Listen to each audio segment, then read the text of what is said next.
अब जो है हाँ जी सर। प्री सिलेक्शन ट्रेनिंग के लेवल का जो भी बात है वो आप जो है बता सकते हो, पूछ सकते हो, लेकिन पहले जो है अभिजीत शाह साहब को हम सुनेंगे, वो बता देंगे। और कल जो अपना 8 नंबर का चैप्टर लिया है उसमें से भी कुछ क्वेरी हो, मैंने बोला था आप तैयारी करके आना, तो कुछ आपकी क्वेरी हो तो आप पूछ सकते हो।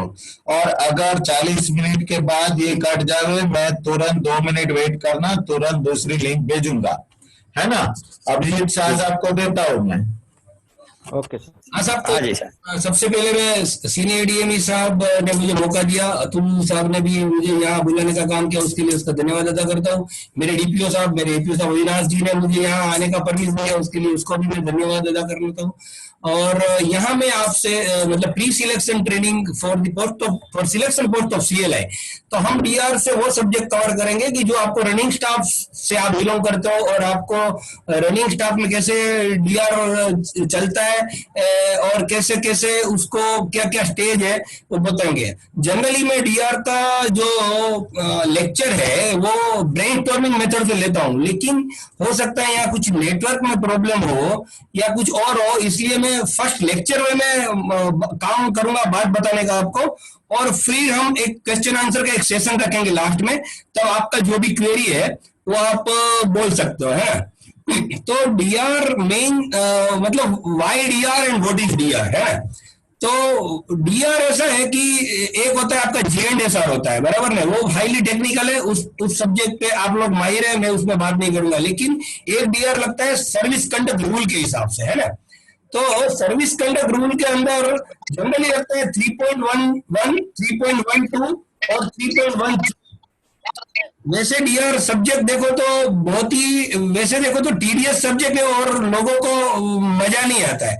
तो मेरा जनरली ये स्टाइल रहा है कि डीआर को मैं मतलब बहुत ही सिंपल वे में बता के, जो मतलब चौपड़ी में लिखने की बजाय सीधा आपकी खोपड़ी में अंदर घुस जाए, ऐसी स्टाइल में मैं आपको कुछ बातें बताना चाहूंगा।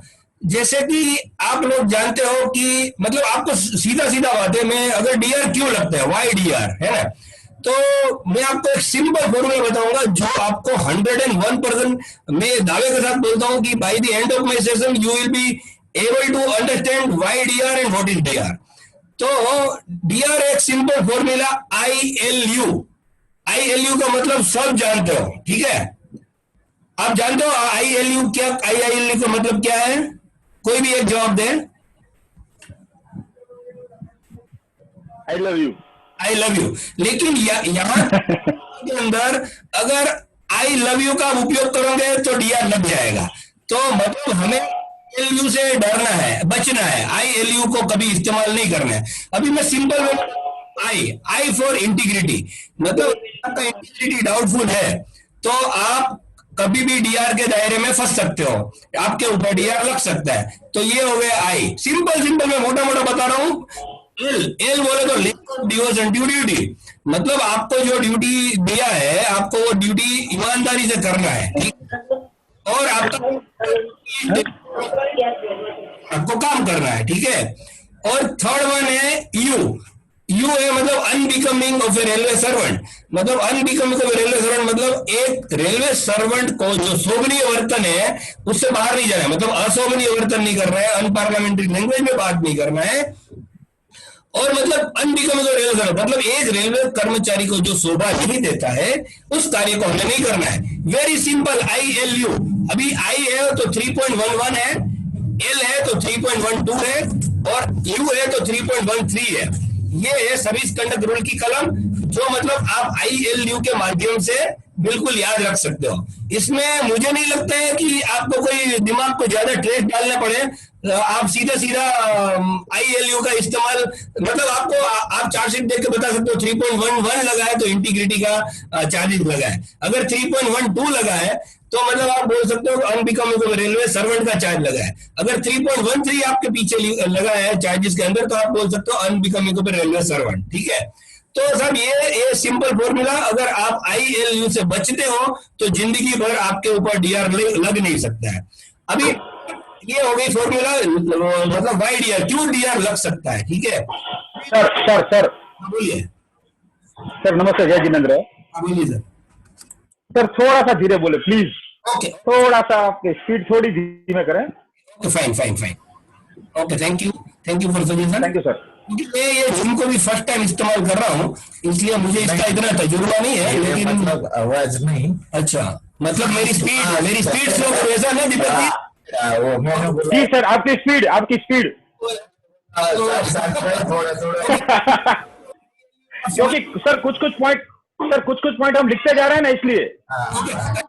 ये दीपक जी, ये बोल आप लिखो मत, आप कभी भी डीआर सेक्शन में आके मुझे मैं आपको लिटरेचर दूंगा, लेकिन आप अभी समझने की बात करो, इसलिए मैंने मेरा मैं लिख रहा हूँ, तो आप अभी लिखे मत, शाम को या कल जब भी है मेरे साथ बात कर। और राइट सर, फिर भी आप थोड़ी सी स्पीड धीरे रखें। सेशन स्टार्ट हुआ इसके पहले ही मैंने आपको बताया कि थैंक यू सर। खोपड़ी में लिखने की बजाय आप सीधा खोपड़ी में डालो। Right sir, right. आपको जो लिखा पट्टी वाला काम हो मेरे साथ मिलना, मैं आपको सारी चीज दे दूंगा, कोई चिंता नहीं है, ठीक है। अभी हम बात करेंगे, ये हो गया आइडिया, ठीक है। अभी डीआर है, ये पूरा प्रिंसिपल ऑफ नेचुरल जस्टिस के ऊपर आधारित है। ये डीआर है, डीआर का क्या मतलब होता है? डर। लेकिन ये डराने का काम है, सिर्फ मारने का काम नहीं है। डीआर जो चीज है, रेलवे को सुचारू रूप से चलाने के लिए ये बना, क्योंकि सर्विस कंडक्ट रूल बना 1966 के अंदर, ठीक है। तो सर्विस कंडक्ट रूल के तहत प्रशासन को ये भी महसूस हुआ कि ये कंडक्ट रूल से हमारा काम नहीं बन रहा है, तो रेलवे ने 1968 के अंदर ये डीएआर रूल का गठन किया, ठीक है। अभी ये डीएआर रूल के हिसाब से मतलब रेल कर्मी को सर्विस कंडक्ट रूल को मानते हुए भी सब काम करना है, और वो नहीं मानते हैं तो डीआर क्या है वो हम बताएंगे आपको, ठीक है। अभी ये पूरा प्रिंसिपल ऑफ नेचुरल, इसके अंदर ग्रेविटी ऑफ ऑफेंस के हिसाब से मतलब चार्जशीट दिया जाता है। वो स्टैंडर्ड फॉर्म 1 से लेके जो भी है, आप अगर समझना चाहे तो मैं बाद में बता दूंगा, लेकिन अभी हम फिलहाल बात करेंगे minor chargesheet and major chargesheet. तो माइनर चार्जशीट का होता है SF11 और मेजर चार्जशीट का होता है SF5। वो आप सब जानते हो, क्योंकि रनिंग्स के आप बिलोंग करते हो, तो हो सकता है कि आप लोगों में से किसी को भी चार्जशीट मिला हो, तो ये सब प्राइमरी बात है, वो सब मालूम है। लेकिन मैं इसलिए यहाँ रिपीट करना चाहता हूँ कि हम जब भी मकाम पर पहुंचे उसके पहले ये सब चीज कवर हो जानी चाहिए। तो SF1 जो छोटी छोटी मोटी चीज होती है, छोटी छोटी चीजों का ब्रीच ऑफ रूलिंग का अगर हमने कोई पालन नहीं किया, जो भी है, तो उसके हिसाब से ग्रेविटी अगर छोटी है तो हम छोटी शास्ति देते हैं, और बड़ी है ग्रेविटी तो बड़ी शास्ति देते हैं। जैसे कि आप लोग रनिंग से बिलोंग करते हो, तो आप मतलब रनिंग में जो हादसा होता है वो कभी जनरली छोटा नहीं माना जाता है। जैसे कि आपका मतलब एक्सीडेंट केस में जो भी इन्वॉल्व होता है, जैसे कि स्पार्ट केस में इन्वॉल्व होता है, स्पार्ट केस भी मतलब एक तो नेग्लिजेंसी की वजह से होता है, या तो ब्रेक ब्लॉक फेलियर की वजह से होता है, या तो जो भी डिरेलमेंट होता है, यार्ड डिरेलमेंट होता है, पैसेंजर का डिरेलमेंट होता है, फेटल होता है, आदमी मरता है, जान जाती है कि नहीं जाती है, वो ग्रेविटी के ऊपर हम देते हैं। और वो ग्रेविटी को भी साबित करने के लिए हम लोग पहले, आपका होता है MJE, मेजर जॉइंट इंक्वायरी, तो उसके वो एक तरह से हम उसको बोलते हैं फैक्ट फाइंडिंग इंक्वायरी। तो MJE के कंडक्ट करते हुए मतलब ये जानने की प्रशासन कोशिश करते हैं कि इसके अंदर कौन गिल्टी है और कितना गिल्टी है ना, किसका कौन से डिपार्टमेंट का कितना जिम्मेदारी और नेग्लिजेंसी इन्वॉल्व है। तो ये होता है उसका जो कंक्लूजन होता है, उस पर अगर पता चलता है कि ये डिपार्टमेंट का आदमी प्राइमरी रिस्पॉन्सिबल है और ये डिपार्टमेंट का आदमी सेकेंडरी रिस्पॉन्सिबल है, तो उस हिसाब से उसका मेजर चार्जशीट या तो माइनर चार्जशीट दिया जाता है। अभी हम माइनर चार्जशीट पे आते हैं, तो माइनर चार्जशीट SF11 के द्वारा दी जाती है। इसमें जो चार्ज ऑफिसर है उसको 10 दिन टाइम दिया जाता है डिफेंस देने के लिए, और 10 दिन के बाद वो अपना डिफेंस देता है। 10 दिन का अंदर डिफेंस देने के बाद डिसिप्लिनरी अथॉरिटी है वो उसके ऊपर पेनल्टी इंपोज करता है, जो प्रिस्क्राइब पेनल्टी है, छोटी शास्ति बड़ी शास्ति, उसका हम बाद में करेंगे, क्योंकि इतना हमारा अभी जो 40 मिनट का टाइम मुझे दिया गया है उसके अंदर हमें बहुत सारी इंपॉर्टेंट चीज को कवर करना है। तो मतलब ये इसके आधार पे मतलब एक पेनल्टी इंपोज हो जाती है ग्रेविटी ऑफ ऑफेंस के हिसाब से। DA will always apply his own mind, और किसी की इन्फ्लुएंस में नहीं आता है, और खुद का डिसीजन वो देते हैं। अभी ये मैंने आपको पहले ही बताया कि ये प्रिंसिपल ऑफ नेचुरल जस्टिस के तहत ये डीआर चलता है। तो यहाँ एक आपको अपॉर्चुनिटी की भी आपको डिफेंस देना है। फिर भी पेनल्टी से आप संतुष्ट नहीं हो और आपको ऐसा लग रहा है कि ये पेनल्टी मुझे कुछ ग्रेविटी के हिसाब से बहुत ज्यादा है, तो एक होती है appeal authority, next higher authority, तो आप उसको अपील कर सकते हो। तो अपील के तहत आपको वापिस आपको 45 डेज का टाइम दिया जाता है from the acknowledgement of NIP. 45 days का टाइम में आप अपील करते हो, अपीलेंट अथॉरिटी अपील को देखते हैं, उसके ऊपर डिसिप्लिनरी अथॉरिटी का रिमार्क भी लगता है, क्योंकि डिसिप्लिनरी अथॉरिटी ये प्रोसीजरल मैटर है सब। तो डिसिप्लिनरी अथॉरिटी भी जब भी आप अपील करोगे तो उस पर उसका कमेंट करेंगे कि भाई मेरा व्यूज क्या है ना। तो वो सिर्फ अपना व्यूज ही दे सकता है, उसमें कोई बाकी कोई मतलब डायरेक्शन नहीं दे सकता अपील अथॉरिटी को कि नहीं नहीं ये तो ऐसा है, इसको ऐसा ही करना चाहिए, ये तो बराबर है, ये तो मैंने बहुत लीनियंट व्यू में छोटा पेनल्टी दिया, इसको तो बहुत बड़ा देना चाहिए। वो कुछ नहीं होता है। अपीलेंट अथॉरिटी सीट अपना जो आपने अपील किया उसका पारावाइज कमेंट करके छोड़ देगा अपीलेंट अथॉरिटी को, डिसिप्लिनरी अथॉरिटी पारावाइज कमेंट करके छोड़ देगा अपीलेंट अथॉरिटी को, और अपीलेंट अथॉरिटी उस पर गौर करके फिर उसका डिसीजन देता है। अगर वो डिसीजन आते हैं अपील, जिसको हम बोलते हैं अपील रिप्लाई, उसके अंदर भी आपको 45 डेज का टाइम देता है और रिवीजन पिटीशन फाइल करने का।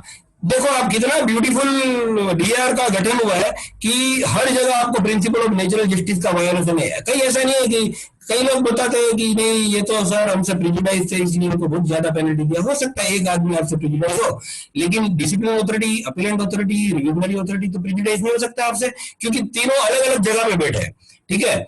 और आपका मतलब अपील डिसाइड होने के बाद फिर भी चार्ज ऑफिसर को ऐसा लग रहा है कि मुझे ये चीज अभी भी मंजूर नहीं है और ये ग्रेविटी ऑफ ऑफेंस के हिसाब से पेनल्टी अभी भी हार्श है, तो उसको रिविजनरी अथॉरिटी के तहत वो अपना रिवीजन पिटीशन भी दे सकते हैं विद इन 45 डेज।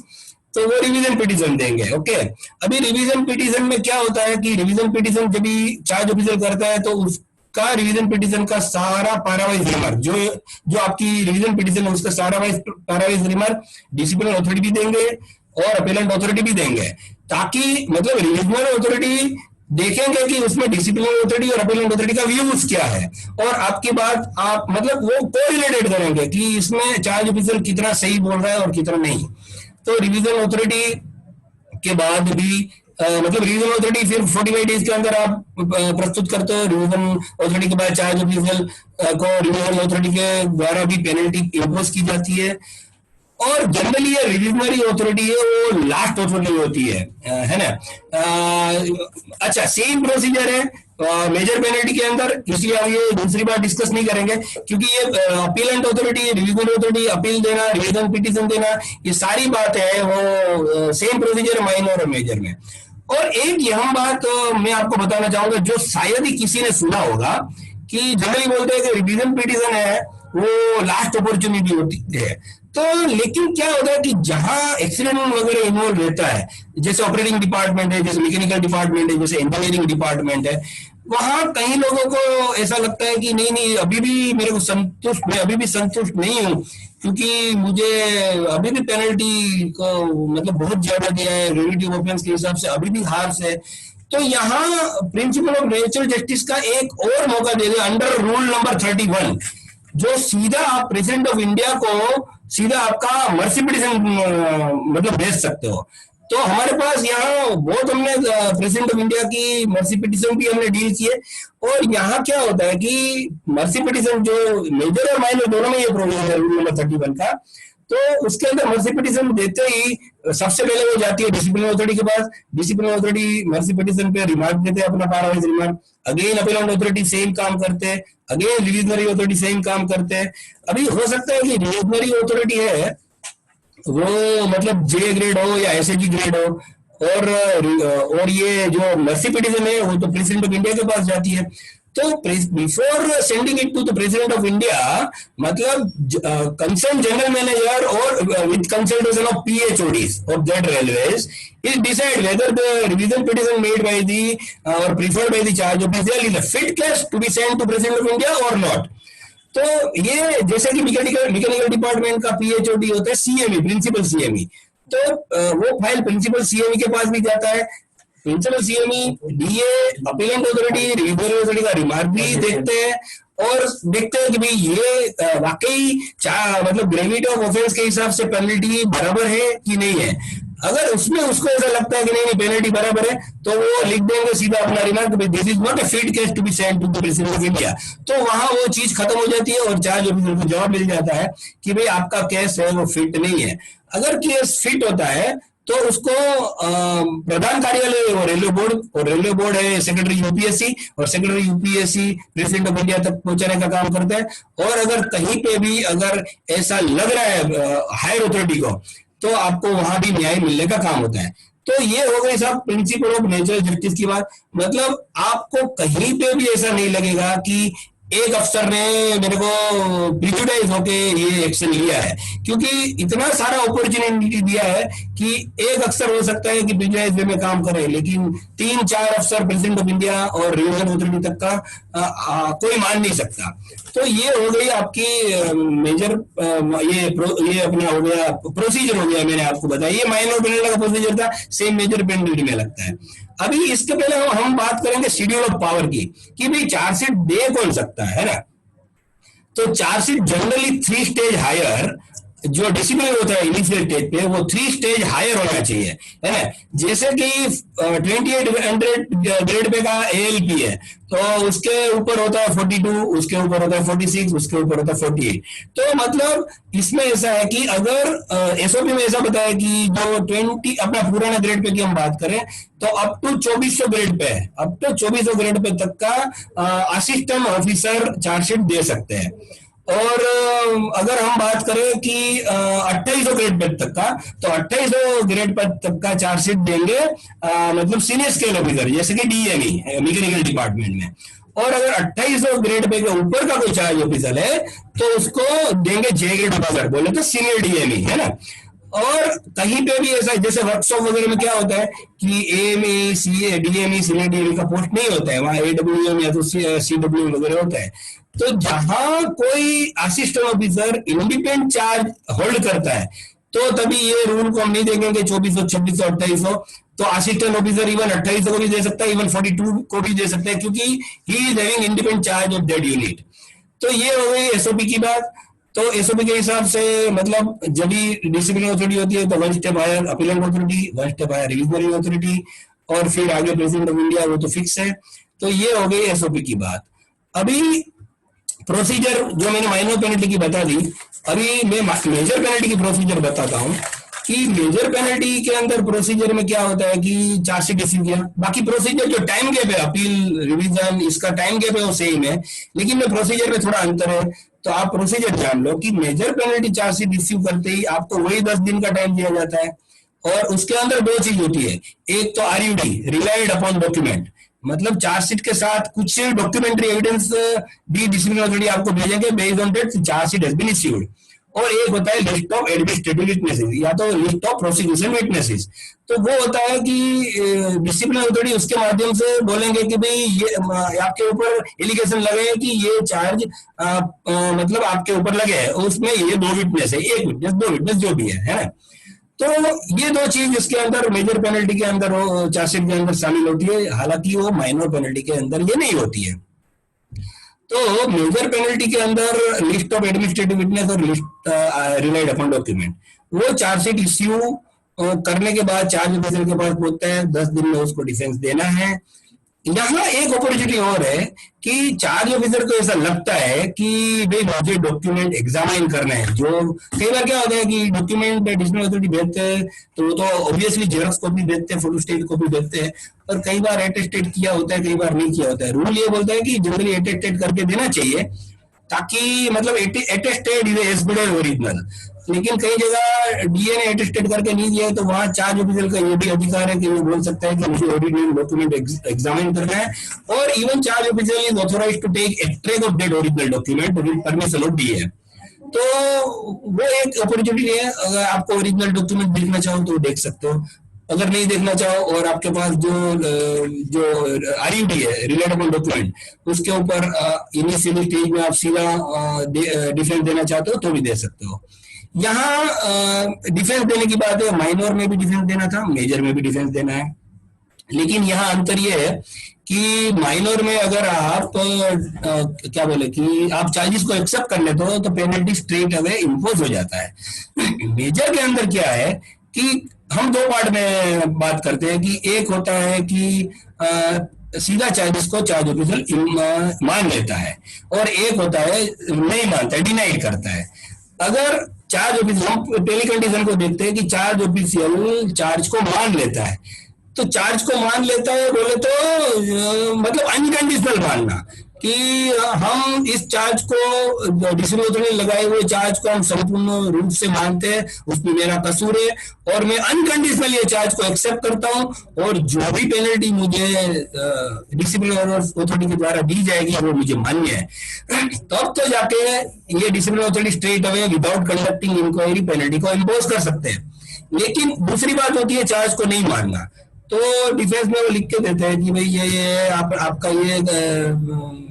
आपका ये ऑब्जर्वेशन, लेकिन मैं इसके साथ सहमत नहीं हूँ, और ये डॉक्यूमेंट्री एविडेंस कोई और भी साथ में जोड़ना चाहता है चार्ज ऑफिसर की भाई मैं इससे सहमत नहीं हूँ और मेरे को चार्ज को नहीं मानना है।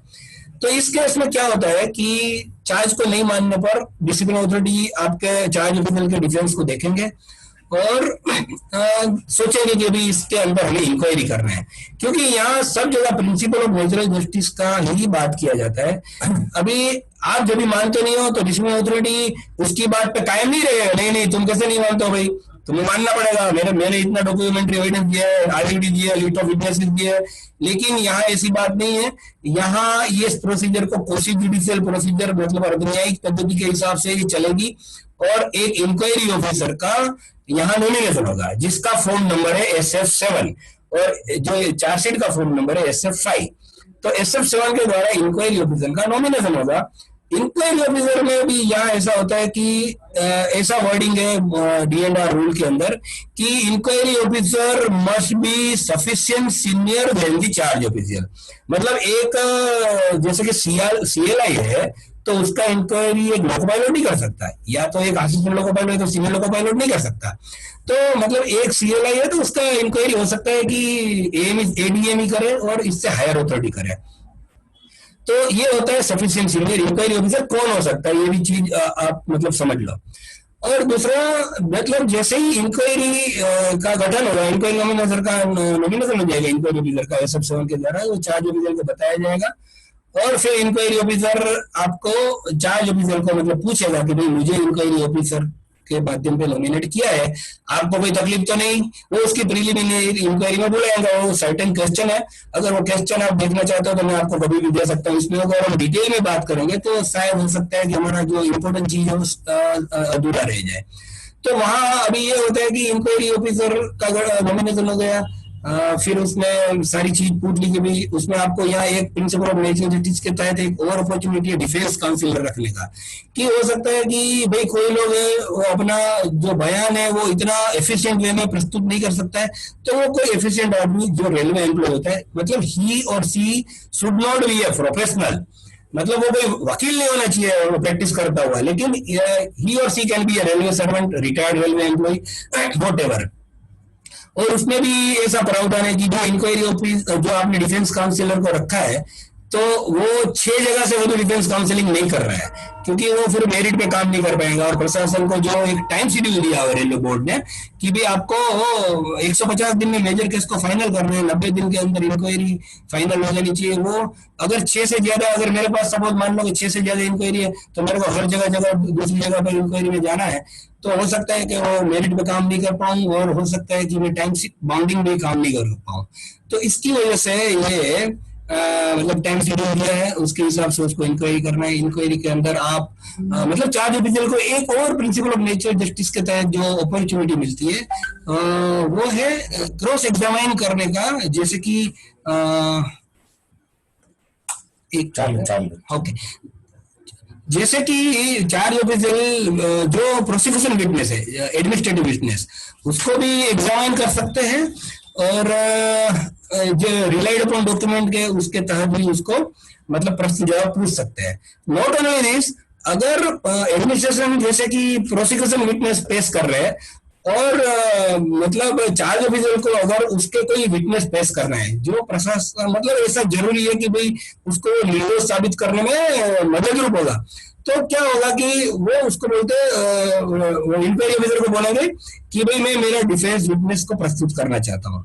तो डिफेंस विटनेस को इंक्वायरी ऑफिसर को ऐसा लग रहा है कि भाई ये केस से रिलेटेड है, तो वो उसको सीधा सीधा परमिशन दे देगा। अदरवाइज वो डीए को पूछ लेंगे कि भाई चार्ज ऑफिसर है, इसको ये डिफेंस विटनेस के तौर पे बुलाना चाहते हैं, तो क्या आप परमिशन देते हो? अगर डिफेंस एडिशनल अथॉरिटी परमिशन देते हैं तो एक होता है ये डिफेंस विटनेस जो चार्ज ऑफिसर डिफेंस काउंसिल के माध्यम से प्रस्तुत कर सकता है और उसकी बात भी रख सकता है। और ये मतलब इंक्वायरी के दौरान भी बहुत सारी opportunity under the settle law principle of natural justice दी गई है। मतलब इस तरह से इंक्वायरी आपकी चलती है, मतलब आपको मतलब हर स्टेटमेंट जो रिकॉर्ड होता है उसमें चार्ज ऑफिसर की भी साइन होती है, डिफेंस काउंसिलर की भी साइन होती है, और प्रोसिक्यूशन विटनेस का स्टेटमेंट लिया उसमें भी उसको क्रॉस एग्जामिन करने का मौका दिया जाता है। ये सब कुछ है, मतलब आप कहीं भी ऐसा लगेगा नहीं आपको कि यहाँ चार्ज ऑफिसर को कोई अपॉर्चुनिटी नहीं मिल रही है। एक एक स्टेज ऐसा है जबरदस्त अपॉर्चुनिटी मिल रही है। और फिर लास्ट में इंक्वायरी कंक्लूड करने से पहले इंक्वायरी ऑफिसर चार्ज ऑफिसर से डिफेंस ब्रीफ डिफेंस मांगेगा कि भी आपको कुछ कहना चाहता है। हो सकता है कि इंक्वायरी ऑफिसर ने कुछ अपॉर्चुनिटी नहीं दी हो, या तो उसको जो पूछना है जो पूछा है उसका प्रॉपर जवाब नहीं दिया, तो यहाँ लास्ट में एक और अपॉर्चुनिटी है ब्रीफ डिफेंस। ब्रीफ डिफेंस के माध्यम से चार्ज ऑफिसर उसमें सारी बात अपनी रख सकता है जो उसको इंक्वायरी ऑफिसर के इंक्वायरी के दौरान ऐसा लगा हो कि मुझे यहाँ ऐसा प्रिंसिपल ऑफ नेचुरल जस्टिस का मौका नहीं दिया गया है, तो ये बात अपना ब्रीफ डिफेंस के माध्यम से रख सकते हैं। और वो ब्रीफ डिफेंस को इंक्वायरी ऑफिसर को उस पर भी कमेंट करके उसका इंक्वायरी फाइंडिंग को कंक्लूड करना होता है। इंक्वायरी फाइंडिंग को कंक्लूड करना मतलब इंक्वायरी रिपोर्ट को तैयार करना, जिसको फाइंडिंग भी बोलता है, कंक्लूजन भी बोलते हैं और इंक्वायरी रिपोर्ट भी बोलते हैं। इंक्वायरी ऑफिसर वो रिपोर्ट को सीधा डिसिप्लिनरी अथॉरिटी को भेजते हैं, डिसिप्लिनरी अथॉरिटी वो रिपोर्ट को, अच्छा अभी इसमें वो बात आ गई कि इंक्वायरी ऑफिसर क्या करता है, या तो चार्ज को प्रूव करता है या तो चार्ज को नॉट प्रूव करता है। लेकिन यहाँ क्या होता है कि कोई ऐसा चीज चार्ज प्रूव नॉट प्रूव के अलावा कुछ नहीं होता है, पार्टली प्रूव कोई चीज होती नहीं है। पार्टली प्रूव करना है तो एक चार्ज का दो पार्ट करके आपको बोलना पड़ता है कि ये प्रूव और ये नॉट प्रूव। कई जगह क्या होता है इंक्वायरी ऑफिसर बोलते हैं चार्ज नॉट प्रूव, तो ठीक है, बोलता है चार्ज पार्टली प्रूव, तो ऐसा नहीं होता है। इंक्वायरी ऑफिसर कभी कभी ये भी लिखता है कि मैं डीए को ये सलाह मशवरा करता हूँ या तो मेरा ओपिनियन ये है कि ये बहुत ही सीरियस केस है और ये चार्ज ऑफिसर को सख्त से सख्त कड़ी से कड़ी सजा दी जाए। ऐसा वर्डिंग फाइंडिंग में नहीं डालना चाहिए, क्योंकि इंक्वायरी ऑफिसर का दायित्व वो है कि उसको जो चार्जेस फ्रेम किए गए चार्ज ऑफिसर के ऊपर उसके तहत उसको इंक्वायरी करना है, वो फ्रेम में रहेगा, उसके बाहर जाके उसका कोई भी ओपिनियन नहीं देना है। तो ये मतलब डीआर रूल की बात कर रहा हूँ। हो सकता है आप भी सीएलए में जाएंगे तो आपके पास बहुत सारी इंक्वायरी आएगी कंडक्ट करने के लिए, इसलिए आपको ये इस माध्यम से मैं बताना चाहता हूँ कि आपका ओपिनियन नहीं देना है, सिर्फ आपको इंक्वायरी को ये चार्ज को प्रूव या तो नॉट प्रूव, पार्टली प्रूव कर रहे हो तो कौन सा प्रूव और कौन सा नॉट प्रूव, ये तीन बात के अलावा कोई आपको कुछ भी बोलना नहीं होता है फाइंडिंग के दौरान। डिसिप्लिनरी अथॉरिटी वो फाइंडिंग को चार्ज ऑफिसर को भेजेंगे। अभी मैंने बोला कि या तो दो बात होती है, प्रूव्ड और नॉट प्रूव्ड। अगर नॉट प्रूव्ड हुआ चार्ज, इंक्वायरी ऑफिसर ने नॉट प्रूव किया है तो क्या होगा, और प्रूव्ड किया है तो क्या होगा। प्रूव्ड किया है तो इंक्वायरी ऑफिसर का रिपोर्ट डिसिप्लिनरी अथॉरिटी देखेंगे और उसको अगर वो सहमत है तो इसमें क्या है कि चार्जेस को इंक्वायरी रिपोर्ट को डिसिप्लिन चार्ज ऑफिसर को ऐसे का ऐसा भेज देंगे। अगर सहमत है डिसिप्लिनरी अथॉरिटी तो भी कि सीधा इंक्वायरी रिपोर्ट को भेज देंगे कि please find here the inquiry report और inquiry finding done by the inquiry officer, और charge officer is given opportunity to give his representation within 15 days. यहाँ 15 दिन का अपॉर्चुनिटी मिलता है। फिर अगर जब भी चार्ज प्रूव ही नहीं हुआ है तो चार्ज ऑफिसर क्या करता है कि चार्ज ऑफिसर बोलता है चार्ज प्रूव ही नहीं है तो मैं क्यों रिप्रेजेंटेशन दूं, लेकिन उस इंक्वायरी रिपोर्ट को रिसीव करके एक्नॉलेजमेंट देना पड़ता है। और फिर भी लिखना चाहे तो बोल सकते हो कि नहीं मेरा चार्ज इंक्वायरी के दौरान प्रूव ही नहीं हुआ है तो मुझे सजा नहीं दी जाए और ये चार्ज से मुक्त किया जाए, ऐसा रिप्रेजेंटेशन भी दे सकता है। और फिर वो डिसिप्लिनरी अथॉरिटी बोले कि चलो वाकई ये गिल्टी नहीं है तो सीधा चार्ज को ड्रॉप भी कर सकते हैं। अभी रही बात चार्ज प्रूव की, इंक्वायरी ऑफिसर ने जहां चार्ज को प्रूव किया है, ऐसे माहौल में क्या होगा। अच्छा एक बात है कि एक बात और छूट गई मेरे से कि चार्ज को नॉट प्रूव किया है इंक्वायरी ऑफिसर ने, और डिसिप्लिनरी अथॉरिटी उस चीज को मानते नहीं है कि नहीं भाई ये चार्ज तो प्रूव ही है, भले इंक्वायरी ऑफिसर ने नॉट प्रूव किया। लेकिन होता क्या है कि यहाँ क्या है, डीए रीजनल अथॉरिटी होती है, वो दो चीज कर सकते हैं, या तो इंक्वायरी को फिर से कंडक्ट करवा सकते हैं, इंक्वायरी ऑफिसर को बोल के भाई ये पार्ट आप फिर से कंडक्ट करो। अच्छा, उसमें टाइम उसको ऐसा लगेगा ज्यादा कंज्यूम हो जाएगा, तो वो क्या करेगा कि उसका डिसएग्रीमेंट रिकॉर्ड करेगा, डिसिप्लिनरी अथॉरिटी उसका डिसएग्रीमेंट रिकॉर्ड करेंगे कि भाई though inquiry officer prove the charge but I am not convinced with the finding drawn by the inquiry officer, and मैं इस चीज चार्ज को जो इंक्वायरी ऑफिसर ने डिस्प्रूव किया है उसको मानता नहीं हूँ, और क्यों नहीं मानता हूँ तो ये दिस इज माय डिसएग्रीमेंट। उस करके मतलब रीजनिंग स्पीकिंग ऑर्डर, मतलब रीजनिंग वो अपनी बात बोलेंगे इसके अंदर, क्या बोलते हैं इसको, डिसएग्रीमेंट में, और डिसएग्रीमेंट के माध्यम से वो चार्ज ऑफिसर को इंक्वायरी रिपोर्ट के दौरान खुद का डिसएग्रीमेंट भी बोलेंगे कि भले इंक्वायरी ऑफिसर ने चार्ज को प्रूव नहीं किया लेकिन मैं इसको मानता नहीं और मैं चार्ज को प्रूव ही मानता हूँ और मेरा डिसएग्रीमेंट इसके साथ है। तो यहाँ क्या वर्क करना होता है कि 15 दिन के बाद चार्ज ऑफिशियल को रिप्रेजेंटेशन बोलते हैं, जिसको फाइनल डिफेंस बोलते हैं डीआर की लैंग्वेज में, वो फाइनल डिफेंस प्रस्तुत करना होता है। डिसएग्रीमेंट के ऊपर भी कोई कमेंट करना चाहता है चार्ज ऑफिशियल तो कर सकते हैं। अच्छा, इसके पहले एक बात और भी है कि मतलब कहीं ग्रेविटी बहुत सीरियस होती है जिसमें चार्ज ऑफिशियल को भी मतलब पता होता है कि इसके अंदर बहुत बड़ा पेनल्टी लगने वाला है, क्योंकि एक्सीडेंट केस वगैरह में मतलब there are prescribed norms of punishment कि भाई ये गुनाह किया तो ये सजा, ये गुनाह किया तो ये गुनाह। तो फिर वो इसके दौरान ये भी मांग रहे हैं कि भाई आप मुझे पर्सनल इंटरव्यू दो ऐसा करके, तो पर्सनल इंटरव्यू भी मांग सकता है डिसिप्लिनरी अथॉरिटी के बाद, फिर डिसिप्लिनरी अथॉरिटी वो पर्सनल इंटरव्यू उसकी बात भी सुनेंगे और उसके हिसाब से वो केस को डिसाइड करेंगे। ठीक है, अभी ये केस को डिसाइड करने के बाद उसका पेनल्टी इंपोज होने के बाद एनआईबी के माध्यम से जाती है, एनआईबी चार्ज ऑफिशियल को पहुंचती है और वही प्रोसीजर मैंने पहले आपको बताया, चार्ज ऑफिशियल डीए का एनआईबी को, हाँ एनआईबी का फुल फॉर्म होता है, हमारे अतुल साहब बोल रहे हैं एनआईबी का फुल फॉर्म होता है notice of imposition of penalty, notice of imposition of penalty है ना, और पीआईपी हम बोलते हैं जनरली तो proposal of imposition of penalty, जो चार्जशीट इनिशियल होती है जब SF1 हो या SF11 हो 5 तो उसको पीआईपी बोलते हैं, तो that is called as proposal of PIP, proposal of initial of penalty, और ये notice of imposition of penalty और proposal of imposition of penalty, ये दो चीज में अंतर है। नोटिस बोले तो मतलब ये पेनल्टी इंपोज हो चुकी है और सिर्फ आपको नोटिस के माध्यम से जाती है,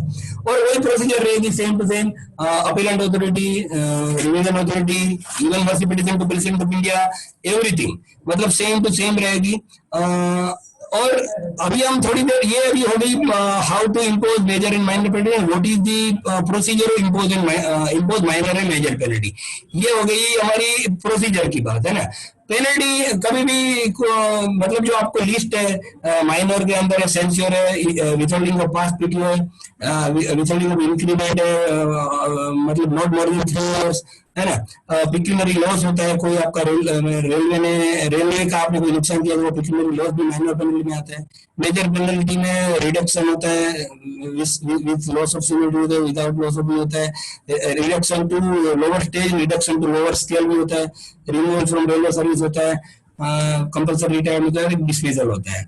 ये पेनल्टी अगर कोई मतलब जानना चाहे डिटेल में तो मतलब उसका लिस्ट गूगल पे भी अवेलेबल होता है और सब जगह अवेलेबल होता है ना, मैंने दिया तो ये लिस्ट ऑफ पेनल्टी अतुल साहब ने दिया है। अभी हम एक सेशन मेरे ख्याल से टाइम आउट होने जा रहा है, तो अतुल साहब एक दूसरा लिंक भेजेंगे, उसके बाद हम दूसरा सेशन को स्टार्ट करते हैं ना। Okay, thank you for listening peacefully, और हम दूसरा क्वेश्चन आंसर स्टार्ट करेंगे, उसमें आप पूछ सकते हो जो भी सवाल है। रिकॉर्ड कर लो। Thank you sir, thank you. आपने बहुत अच्छी बात बोली, एग्जाम ओरिएंटेड जो आप पूछना चाहते हो ना, अभी क्या हो गया आपका एग्जाम ऑब्जेक्टिव है, सब्जेक्टिव तो रहा नहीं यहाँ पे ना, तो मतलब जैसे कि मैंने आपको पहले बताया ILU मतलब सर्विस कंडक्ट रूल, ऐसा पूछ सकते हो सर्विस कंडक्ट रूल 3.12 क्या है, तो उसके अंदर लिखा होता है या तो एलोबरेट किया होता है कि ये चीज है, उसमें 3.12 क्या है, तो मैंने आपको बताया मतलब जो फॉर्मूला याद रखने जैसी थी कि ILU है वो सर्विस कंडक्ट रूल की याद रखने की फॉर्मूला है। फिर जो टाइम पीरियड टाइम शेड्यूल मैंने बताया आपको कि डिफेंस देने के लिए कितना टाइम, अपील देने के लिए कितना टाइम, रिवीजन पिटीशन देने के लिए कितना टाइम, ये टाइम शेड्यूल है। फिर फॉर्म नंबर अतुल साहब ने भी आपको बताया SF1 से फॉर्म नंबर क्या, 1 किसके लिए, 2 किसके लिए, 3 किसके लिए, ऐसे SF7 है इंक्वायरी के लिए, तो जैसे कि SF8 किसके लिए, तो नॉमिनेशन ऑफ प्रेजेंटिंग ऑफिसर, कई विजिलेंस और एसीबी और सीबीआई केस की सिलसिले में जब एक डीए को अपना रिप्रेजेंटेटिव तौर पे एक प्रेजेंटिंग ऑफिसर को नॉमिनेट करते हैं, वो डीए के भी पे काम करते हैं, सारी चीज लेके दे सकते हैं, मतलब डीए का मतलब इंक्वायरी ऑफिसर को सपोर्ट करने के लिए प्रेजेंटिंग ऑफिसर भी होता है, वो SF 8 के माध्यम से होता है। और एक बात अपनी मेरे ख्याल से और भी रह गई कि कई लोग मुझे पूछते हैं कि भाई क्या माइनर पेनल्टी विद पिक्चर हो सकती है ऐसा करके, तो माइनर पेनल्टी भी विद पिक्चर हो सकती है, लेकिन उस बशर्ते यह है कि उसके अंदर इंक्वायरी करना जरूरी होता है ना। अगर आप 11B अगर 11B के माध्यम से आप इंक्वायरी ऑफिसर का नॉमिनेशन करते हो, कई कई इंसिडेंट्स ऐसे होते हैं कि ग्रेविटी होती है माइनर नेचर की होती है, तो माइनर पेनल्टी इश्यू करते हैं, लेकिन उसकी जो इफेक्ट होती है वो बहुत मतलब सेंसिटिव और ग्रेविटी रखने वाली होती है, तो उसमें अगर इसमें ऑलरेडी उसका इंक्रीमेंट वगैरह या तो परमानेंट लॉस करना चाहे, तो जैसे कि पेंशनरी लॉस होता है वो परमानेंट लॉस होता है, तो वो ऑलवेज विद पिक्चर होता है। तो विद पिक्चर में विदाउट कंडक्टिंग इंक्वायरी आप किसी का विद पिक्चर इफेक्ट इंक्रीमेंट बंद नहीं कर सकते हो है। जहां आदमी एक्सेप्ट कर लेते हैं अनकंडीशनली कि ये सारे चार्ज को मैं मानता हूँ, अगर डिसिप्लिनरी जो भी पनिशमेंट दे वो मुझे कबूल मंजूर है, तभी जाके विद पिक्चर वाली पेनल्टी इंपोज होती है, अदरवाइज तो इंक्वायरी करना ही होता है। जैसे कि मैं आपको एग्जांपल देता हूँ, बहुत अच्छी तरह से समझ पाएंगे, जैसे कि मेजर पेनल्टी इश्यू हुआ, ठीक है, अभी इसमें ये बोलता है चार्ज ऑफिसर मिलिट्री डिफेंस में कि सर ये आपने जो चार्ज लगाया ना वो उसको मैं मानता नहीं हूँ, और इसके मैं मानता नहीं हूँ उसका ऐसा करके वो लीव करता है कि मेरा इसमें कोई कसूर नहीं है, समझे, फिर भी मेरे को आपने चार्जशीट दे दिया, चलो फिर भी अभी सर मैं इसमें इंक्वायरी करवाना नहीं चाहता हूँ, और बाकी ये मैं चार्ज को मानता भी नहीं हूँ, पेनल्टी तो मुझे मंजूर है। अगर वो एम्प्लॉय लिख के भी देगा वो जो भी पेनल्टी दो मुझे मंजूर है, तो भी साहब आप विद पिक्चर इफेक्ट पेनल्टी दे नहीं सकते हो, और उस केस के अंदर इंक्वायरी करना जरूरी है, क्योंकि उसमें अगर विद पिक्चर पेनल्टी इंक्रीमेंट होता है तो उसका पेंशनरी बेस बेनिफिट भी लॉस होता है। तो इस केस के अंदर इंक्वायरी करके ही विद पिक्चर पेनल्टी को इंपोज किया जाता है ना। और बोले साहब,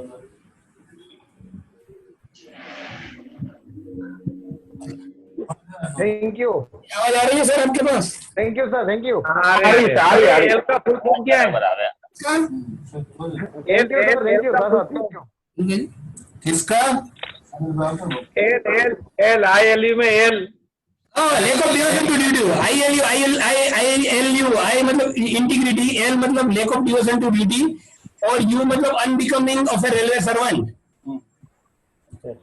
मतलब रेलवे सर्वेंट के लायक नहीं हो ऐसा कुछ काम करे, अनबिकमिंग मतलब रेलवे कर्मी को शोभा नहीं देते, जैसे कि आपको जो है GNSR में 2 नंबर के चैप्टर का सबसे पहले दिन जो मैंने बताया था, उसमें आपको कैसे रहना है, कैसे जीना है, क्या क्या सावधानी रखनी है, क्या क्या अलर्टनेस रखनी है, वो 2 नंबर के चैप्टर में हमारा लिखा है। आप उसमें ऐसी तरह से आप रहते नहीं हो जो अशोभनीय है, मतलब रेलवे सर्वेंट होने से, तो वो जो है 3 नंबर का है 3/3। इसलिए आप देखेंगे जब चार्जशीट फ्रेम करते हैं तभी GNSR का भी जिक्र किया जाता है, और GNSR वो होता है आप ड्यूरिंग आपकी सर्विस के दौरान जो आपका जो बने रूल है उसका पालन नहीं करते, और सर्विस कंडक्ट रूल एक रेलवे एम्प्लॉय के प्रति लगता है ना, तो सर्विस कंडक्ट रूल में बहुत इजी बात है, वो GNSR से ही रिलेटेड करती है, क्योंकि वो चीज को आपको मानना था, आपने मानी नहीं। और अनबिकमिंग रेलवे सर्वेंट को हम अच्छी तरह से एक लेमैन की लैंग्वेज में आपको समझाए, तो आपका सुपरवाइजर के साथ अच्छी पोलाइट लैंग्वेज में एक विनम्र भाषा में बात करनी है, दूर दराज में बात नहीं करनी है, गाली गलौज में बात नहीं करनी है, ऊंची आवाज में बात करनी है। मतलब आप कहीं पे भी मीडिया में जाके आप विदाउट टेकिंग परमिशन आप सीधा अपनी बात रख देते हो तो वो भी गलत है। आपको जब ड्यूटी पे आते हो आई कार्ड आपको इनवेरिएबल लगाना है, तो ये सब चीज होती है एक रेलवे सर्वेंट को शोभा देती है। अगर वो नहीं करते हो तो अशोभनीय हो जाता है, तो वो अनबिकमिंग रेलवे सर्वेंट में आ जाता है। और होता है एक आपका ड्यूटी लिस्ट, जो भी आपकी जो जॉब प्रोफाइल है, ड्यूटी लिस्ट है, उसके तहत आप काम करना, और वो जिम्मेदारी को आप दूसरे के शोल्डर पे आप स्किप करने की कोशिश करते हो, वो भी होता है अनबिकमिंग रेलवे सर्वेंट, है ना। जनरली अनबिकमिंग रेलवे सर्वेंट का चार्ज लगता है, तभी लैक ऑफ डिवोशन का चार्ज लगता ही लगता है, क्योंकि जब भी आपका कार्य के प्रति लापरवाही है, लेक ऑफ डिलेशन मतलब कार्य के प्रति लापरवाही, तभी तो आप असहनीय वर्तन करते हो। अगर लापरवाही नहीं रहते तो असहनीय कभी नहीं होते। तो ये कोरिलेटेड चार्ज है। इंटीग्रिटी का जो चार्ज है वो बिल्कुल डिफरेंट है। अगर आप ऐसी मनी मैटर में इन्वॉल्व हो, रेलवे का आपने रेवेन्यू लॉस किया है, इस ऐसी चीज के अंदर इंटीग्रिटी का 3.11 लगता है ना। और जब भी 3.11 लगता है वो बहुत सीवियर ग्रेविटी वाला चार्ज बन जाता है, समझे ना।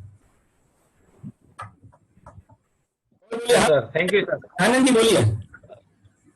सर ये ड्यूटी लिस्ट जैसे सेपरेट, जैसे जितने जितने एम्प्लॉइज है उनकी ड्यूटी लिस्ट हमको कहाँ पर मिल सकती है? वो एस्टेब्लिशमेंट मैनुअल के अंदर दी जाती है? 333 नंबर का ड्यूटी लिस्ट का, समझे। और एक जैसे कि सीएलआई का ड्यूटी लिस्ट है, और जनरली उसका ब्रांच ऑफिसर होता है, वो ड्यूटी अलॉट करते हैं। ड्यूटी लिस्ट आज आपका कुछ भी है। अच्छा, ये लॉकडाउन की स्थिति के अंदर आपका ड्यूटी लिस्ट और भी हो सकता है। मैं आपको बताऊं, अभी एक प्रश्न चला था कि जैसे कि लॉबी के अंदर अपना जो ऑपरेटिंग स्टाफ है, गार्ड वगैरह, तो उसको जैसे कि मेल एक्सप्रेस और पैसेंजर गार्ड को कुछ ट्रेन में भी बुक करने लगे, प्रशासन की राइट थी, समझे ना। तो कई गार्ड लोगों ने उसका ऑब्जेक्शन लिया था कि भाई हम तो मेल एक्सप्रेस गार्ड है, हमको तुम क्यों डिग्रेड करते हो। लेकिन आपका ड्यूटी लिस्ट मेल एक्सप्रेस गाड़ियां चलाना है, सही बात है, लेकिन प्रशासनिक की नीड कोविड-19 की वजह से चेंज हो रही है, तो प्रशासन आपका ड्यूटी लिस्ट कभी भी चेंज कर सकता है। प्रशासन अपने हित में आपसे जो with in frame of rule है वो काम करवा ही सकता है।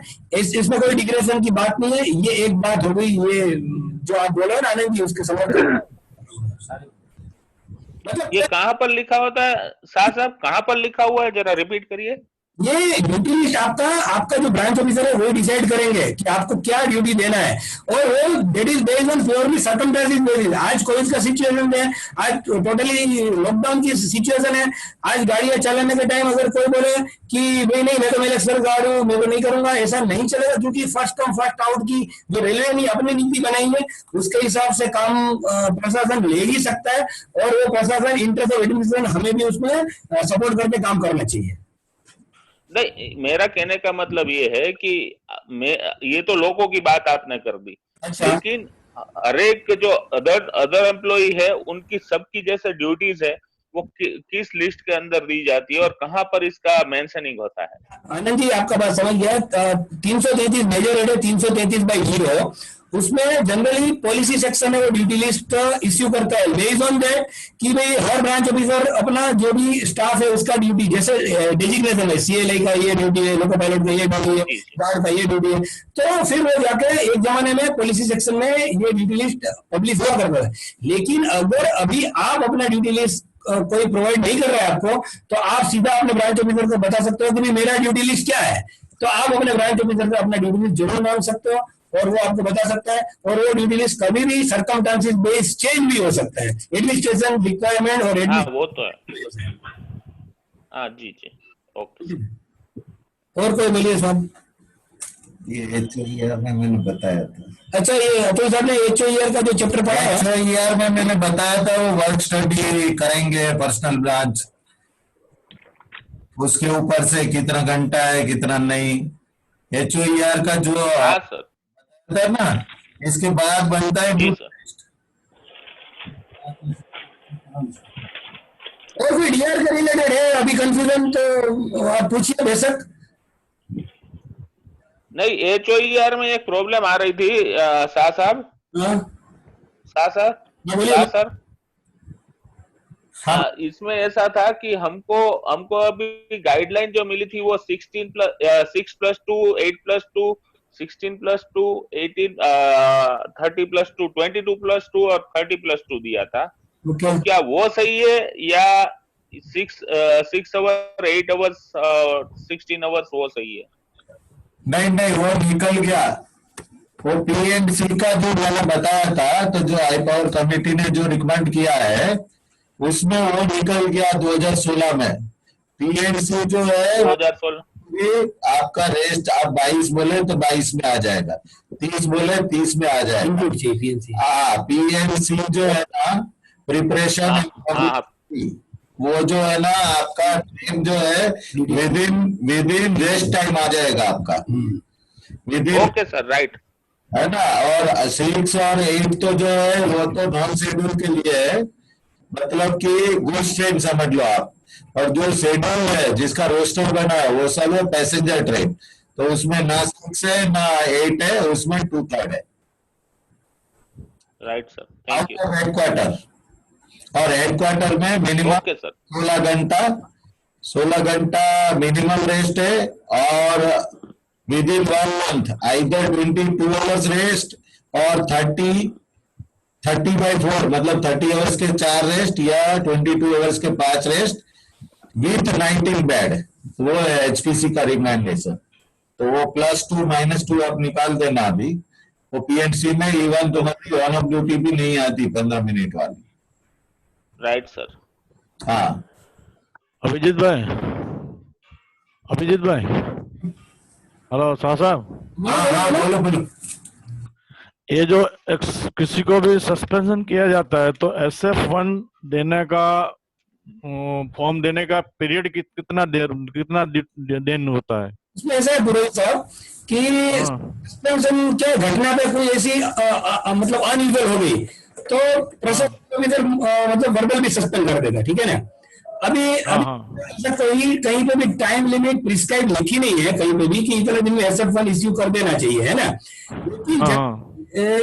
विद इन 2 डेज, जो वर्किंग 2 डेज है, प्रशासनिक ऑर्डर इश्यू हो ही जाते हैं, जारी किए जाते हैं।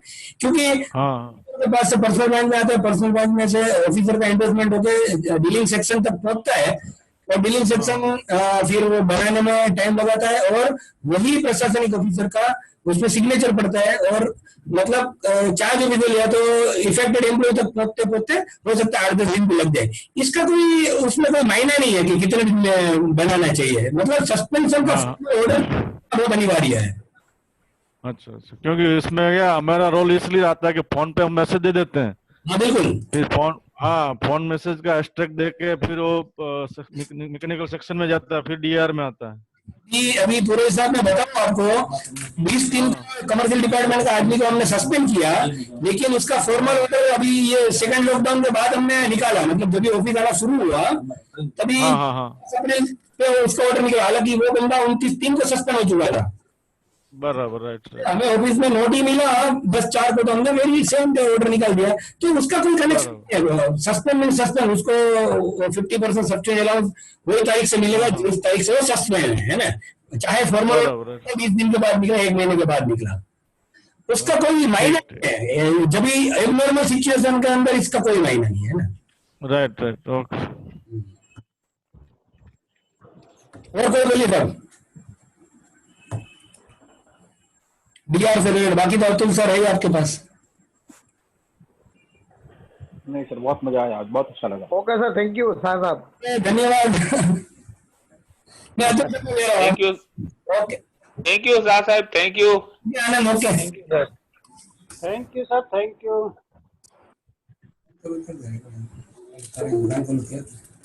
क्वेश्चन आंसर रिलेटेड है तो नेट में राइट होता है।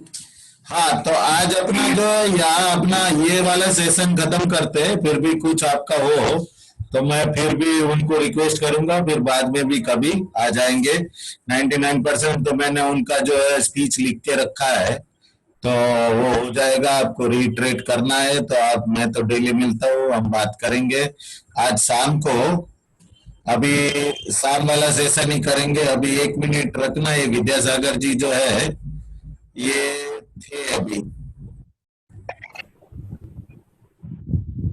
आपको अभी जो है minor major inquiry, how to conduct, ये सब बताया आपको।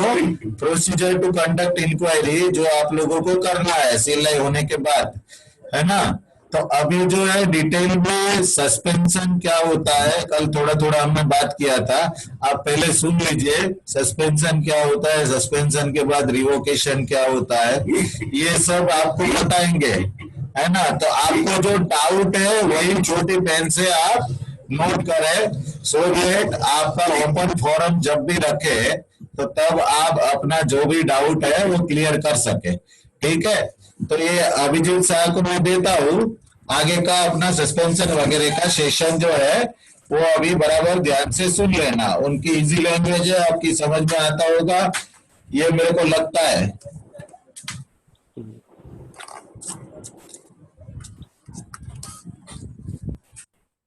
वेलकम बैक साथियों, मेरी आवाज आ रही है आप तक? हाँ जी सर, आ रही है। बहुत बढ़िया, बहुत बढ़िया।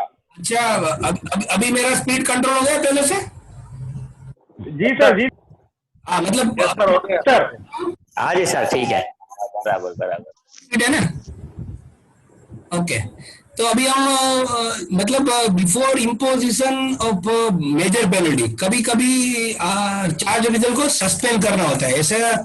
ऐसा संजोग खड़े हो जाते हैं कि उसको सस्पेंड करना जरूरी होता है। जैसे कि आप सब मैकेनिकल डिपार्टमेंट से बिलोंग करते हैं, तो जैसे कि कोई एक्सीडेंट में आदमी इन्वॉल्व हो जाता है, तभी क्या है, उसका माइंडसेट बिगड़ जाता है पूरा, है ना।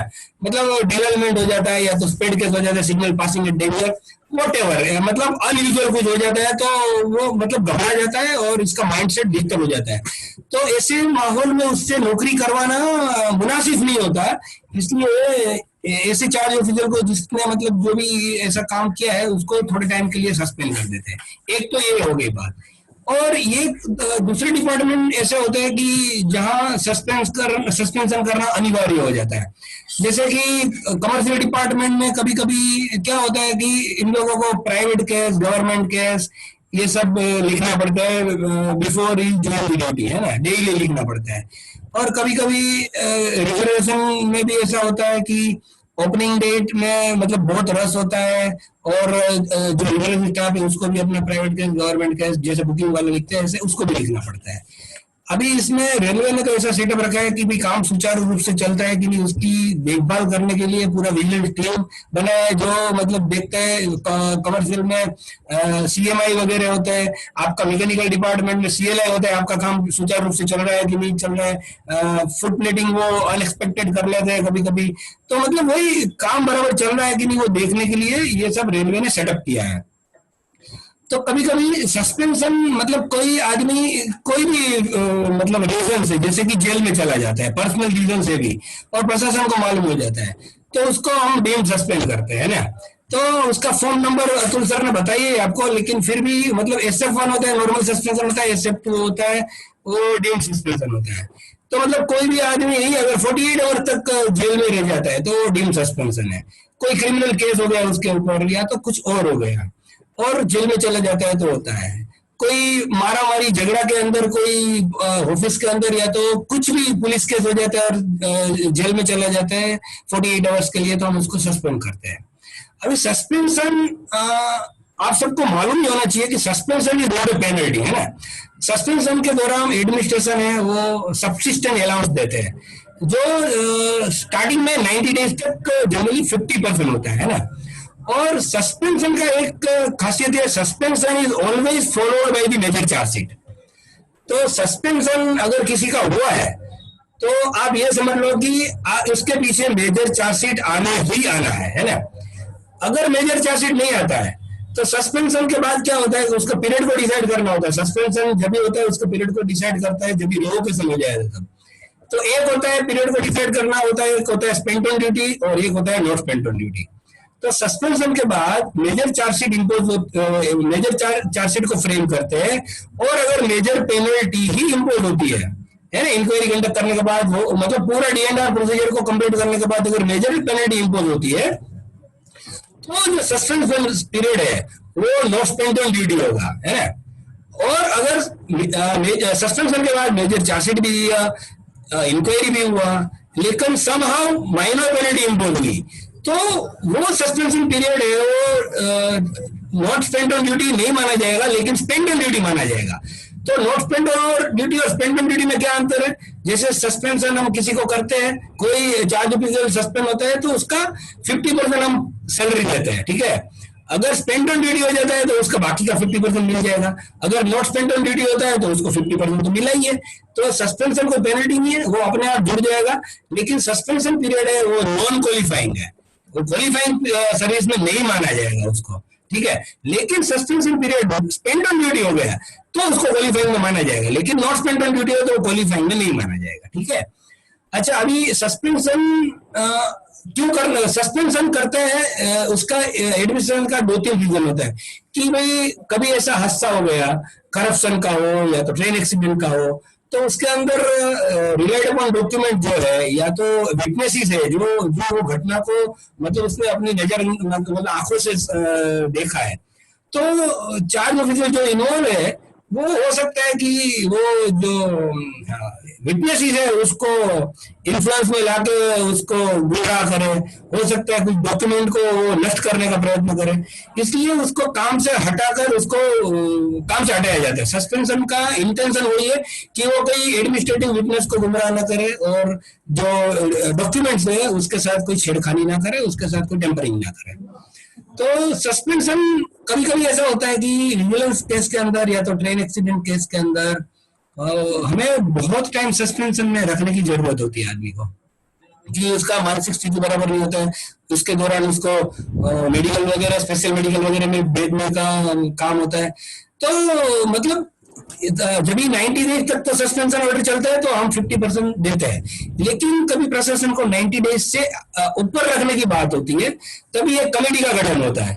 जैसे कि मैकेनिकल डिपार्टमेंट में कोई कर्मचारी को सस्पेंड करना है, सीनियर साहब ने सस्पेंड किया और उसको 90 डेज तक हमें सस्पेंशन से और आगे बढ़ाने की जरूरत है, तो एडीआर होता है वो 3 अफसर की कमेटी को गठन करते हैं।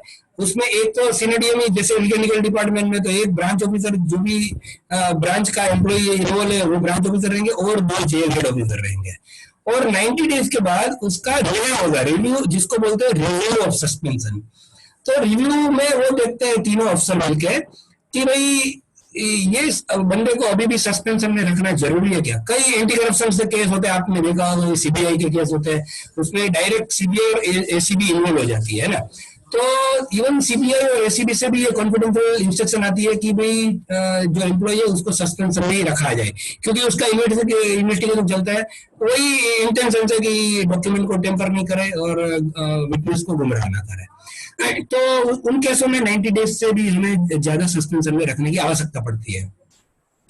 तो जब ये 90 डेज से ऊपर रखनी है तो 15 दिन पहले एडमिनिस्ट्रेटिव फाइल चलती है उसकी कि भाई क्या उसको सस्पेंशन में रखना जरूरी है, और तीनों अफसर अगर साथ में उसका ओपिनियन देते हैं कि नहीं इसमें रखनी जरूरी है तो फिर उसका सस्पेंशन एक्सटेंशन हो जाता है। और वही टाइम पे सब्सटीट्यूशन अलाउंस ये कमेटी को पावर है कि वो 50% कम कर सके या तो 50% ज्यादा कर सकते हैं। तो अभी 50% हम दे रहे हैं, तो 50% दे रहे हैं, उसका 50% हो गया 25%। तो अगर सस्पेंशन के दौरान एम्प्लॉई प्रशासन को कोऑपरेट नहीं करता है, उसको हाजिरी तो लगवानी है कहीं से भी, लेकिन हेडक्वार्टर छोड़ के नहीं जाना है, और फोन पे अगर उसको जो भी बात करे उसको फोन उठाए, मतलब वो अगर सस्पेंशन के दौरान वो प्रशासन को कोऑपरेट नहीं करता है तो ये कमेटी को पावर है कि वो 50% तक यानी कि 25% यानी कि 50% ले रहा है और 25% रिड्यूस भी कर सकते हैं। और अगर वो कोऑपरेट कर रहा है उसको ऐसा लगे कि भाई सस्पेंशन का रीजन सिर्फ प्रशासनिक रीजन है और हमें रखने की आवश्यकता है क्योंकि दूसरी इंक्वायरी चल रही है, तो फिर उसका 25% बढ़ा भी सकता है 75% के हिसाब से। लेकिन जनरली कोई इंसान क्रिमिनल केस में अगर इन्वॉल्व है, इससे में सामान्य तौर पे ये सब्सिडी अलाउंस 50% से बढ़ाया तो नहीं जाता है, लेकिन कई किस्तों के अंदर डिक्रीज भी किया जाता है। आपको शायद मैकेनिकल डिपार्टमेंट से बिलोंग करते हो तो मालूम होगा कि 3-4 साल पहले एक लोको पायलट कोई रेप केस में फंसा हुआ था, अल्टीमेटली वो आदमी कन्विक्ट भी हो गया कोर्ट ऑफ लॉ से, और कलाकार कन्विक्ट भी हो गया, हम किसी का नाम नहीं लेना चाहते, कन्विक्ट भी हो गया और उसको 14/1 के तहत डिसमिस भी कर दिया, ठीक है ना। तो उस बंदे को सस्पेंशन में मतलब बहुत ही 90 डेज क्या 2 साल तक सस्पेंशन में रखने की जरूरत पड़ गई थी, है ना। तो मतलब मैं एग्जांपल इसलिए कोट कर रहा हूँ कि कहीं ऐसे सीरियस केस होते हैं और ग्रेविटी जिसकी बहुत ही है, उस केस में हम सस्पेंशन में प्रशासन को ज्यादा दिनों भी रख सकते हैं साहब। तो ये सस्पेंशन कोई पेनल्टी नहीं है, अल्टीमेटली पेनल्टी मतलब चार्जशीट देने के बाद उसका स्पेंड ऑन ड्यूटी या तो नॉट स्पेंड ऑन ड्यूटी हो जाता है, ठीक है। तो ये सस्पेंशन हो गई। सस्पेंशन जनरली डिसिप्लिनरी अथॉरिटी ही सस्पेंड करते हैं। जैसे कि कोई लोको पायलट है तो उसको एएमई सस्पेंड नहीं करेंगे, है ना। एएमई जरूर टेलीफोनिक ऑर्डर दे सकते हैं, वर्बल ऑर्डर दे सकते हैं, लेकिन जो फॉर्मल ऑर्डर है वो उसका कॉम्पिटेंट ऑफिसर है, वो ही उसका साइन करके फॉर्मल ऑर्डर निकालेंगे, ठीक है ना। तो ये हो गई अभी सस्पेंशन की बात। अभी आप बोलो कोई, अगर कोई आपको, मतलब हम अभी एक थोड़ा सेशन ऐसा रखेंगे, इंटरेक्ट करेंगे क्वेश्चन आंसर का, आपको कुछ पूछना है और कुछ और चीज जानना है तो हम आपको बता सकते हैं। डीएनआर के संदर्भ में आप बात करेंगे। और हमने आज जो हमारा सेशन लिया उसके दौरान how to impose major and minor penalty, procedure to impose major and minor penalty, suspension, signal of power, इसके बारे में मतलब आप जरूर बात कर सकते हो। तो एक एक करके बात करेंगे तो मैं एक एक करके जवाब दे सकता हूँ। आप अपना अनम्यूट करके बता सकते हैं। आप डीआर का जो बात होगी उस बारे में कुछ भी आपको सवाल हो बता सकते हैं। हाँ दीपक बोलो। सर ऐसा सुनने में आता है हम्म, कि जैसे कोई SF11 दी है माइनर पनिशमेंट, हाँ उसमें अपन वापिस वो अपील कर सकते हैं, तो बोलते हैं कि वापिस डबल हो जाएगी। ये जरूरी है क्या सर? क्या हो जाएगी अपील को, क्या हो जाएगा? अपन कोई भी चार्जशीट के सामने जैसे SF11 है माइनर पनिशमेंट, उसमें अपन 45 दिन के अंदर अपील करनी जरूरी रहती है। हम जो डिफेंस देंगे तो वो पनिशमेंट डबल कर देंगे, ऐसा होता है क्या? ऐसा है भाई, देखो कि ये यहाँ प्रिंसिपल ऑफ नेचुरल जस्टिस की बात है। आप मतलब डीए ने जो पनिशमेंट दिया है आप उससे संतुष्ट नहीं हो, इसलिए आप अपील करना चाहते हो, बराबर है, राइट? राइट। अच्छा, अभी अभी अभी अपीलेंट अथॉरिटी पे तो आपको भरोसा होना चाहिए, क्योंकि आपको डिसिप्लिनरी अथॉरिटी का पेनल्टी ज्यादा लग रहा है, इसलिए तो अपील अथॉरिटी के पास जा रहे हो, अपीलेंट अथॉरिटी के पास। तो ऐसा जरूरी नहीं होता है। लेकिन चार्ज ऑफिशियल होता है, जैसे कि लीगल डिपार्टमेंट की पर्टिकुलर में बात करूं तो there are prescribed norms of punishment in legal department in accidental related DR cases, ठीक है? अभी जैसे कि इसको केस हुआ है तो मालूम ही है, स्पेड केस का नॉर्म्स ऑफ पनिशमेंट है कंपल्सरी रिटायरमेंट, रिमूवल और डिसमिसल, ठीक है? अभी अभी जैसे कि आपका जैसे कि कोई स्पेड केस है और इसके अंदर डिसिप्लिन अथॉरिटी ने मतलब बहुत ही आपका पास्ट सर्विस और आपकी मेरिटोरियल सर्विस को मद्देनजर रखते हुए अगर आपको थोड़ा लाइट पनिशमेंट भी दिया है, नॉर्म्स ऑफ पनिशमेंट से हटके, है ना? और ऐसे माहौल में अगर आप अपीलेंट अथॉरिटी के पास जाते हो और अपीलेंट अथॉरिटी देखेगी कि भाई नॉर्म्स ऑफ पनिशमेंट तो ये पेनल्टी बोल रही है और ये डिसिप्लिनरी अथॉरिटी को ये पेनल्टी दिया है, तो उन केसों के अंदर अपीलेंट अथॉरिटी पेनल्टी को बढ़ा भी सकता है और कम भी कर सकता है। जहां उसको ऐसा लगा कि ग्रेविटी मैच नहीं हो रही है तो पेनल्टी को जरूर बढ़ा सकता है, लेकिन बढ़ाने के भी अंदर भी प्रिंसिपल ऑफ नेचुरल जस्टिस का प्रावधान किया है कि आपको एक सॉकॉज नोटिस दिया जाएगा। उसके अंदर जो अपीलेंट अथॉरिटी है वो लिखेंगे कि भाई looking to the gravity of offence, I think that the penalty is much lesser than the prescribed norms of punishment. That's why I would like to enhance the punishment. और punishment क्या है वो नहीं बोलेंगे, और आपको बोलेंगे you give your defense within 15 days, और आपका डिफेंस आने के बाद वो पनिशमेंट एनहांसमेंट नोटिस है उसका वो जवाब देंगे और पनिशमेंट को रिड्यूस भी कर सकते हैं, पनिशमेंट को बढ़ा भी सकते हैं।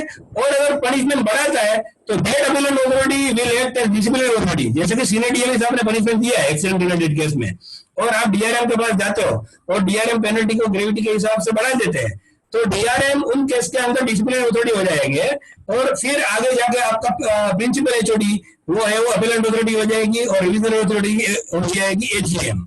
तो ये होती है दीपक। सर हाँ अब हमारे मैकेनिकल के साहब है सीनियर डीएमई साहब, एडीएमई साहब, हाँ वो सस्पेंशन कर सकते हैं हमें या कोई चार्जशीट दे सकते हैं, पर अदर डिपार्टमेंट जैसे ट्रैफिक के है सीनियर डोम या सीनियर एओएम, वो एट ए टाइम हमको सस्पेंड कर सकते हैं क्या? सस्पेंशन है वो डिपार्टमेंट रिलेटेड होता है, वही कर सकते हैं, लेकिन हो सकता है कि कुछ आपका को रिलेटेड और ऑपरेटिंग डिपार्टमेंट और मैकेनिकल डिपार्टमेंट और इंजीनियरिंग डिपार्टमेंट का और कुछ ऐसा कंबाइंड एक्टिविटी होने की वजह से ऐसा हादसा हुआ होगा और ऑपरेटिंग डिपार्टमेंट एलिगेशन कर रहे हैं कि मैकेनिकल डिपार्टमेंट का ये आदमी है वो गिल्टी है और आपके अफसर को मतलब इसकी जानकारी देते हैं, तो आपको अगर मैकेनिकल डिपार्टमेंट का आदमी को सस्पेंड करना है तो सिर्फ मैकेनिकल डिपार्टमेंट की अथॉरिटी कर सकती है, ऑपरेटिंग डिपार्टमेंट की अथॉरिटी नहीं कर सकती है।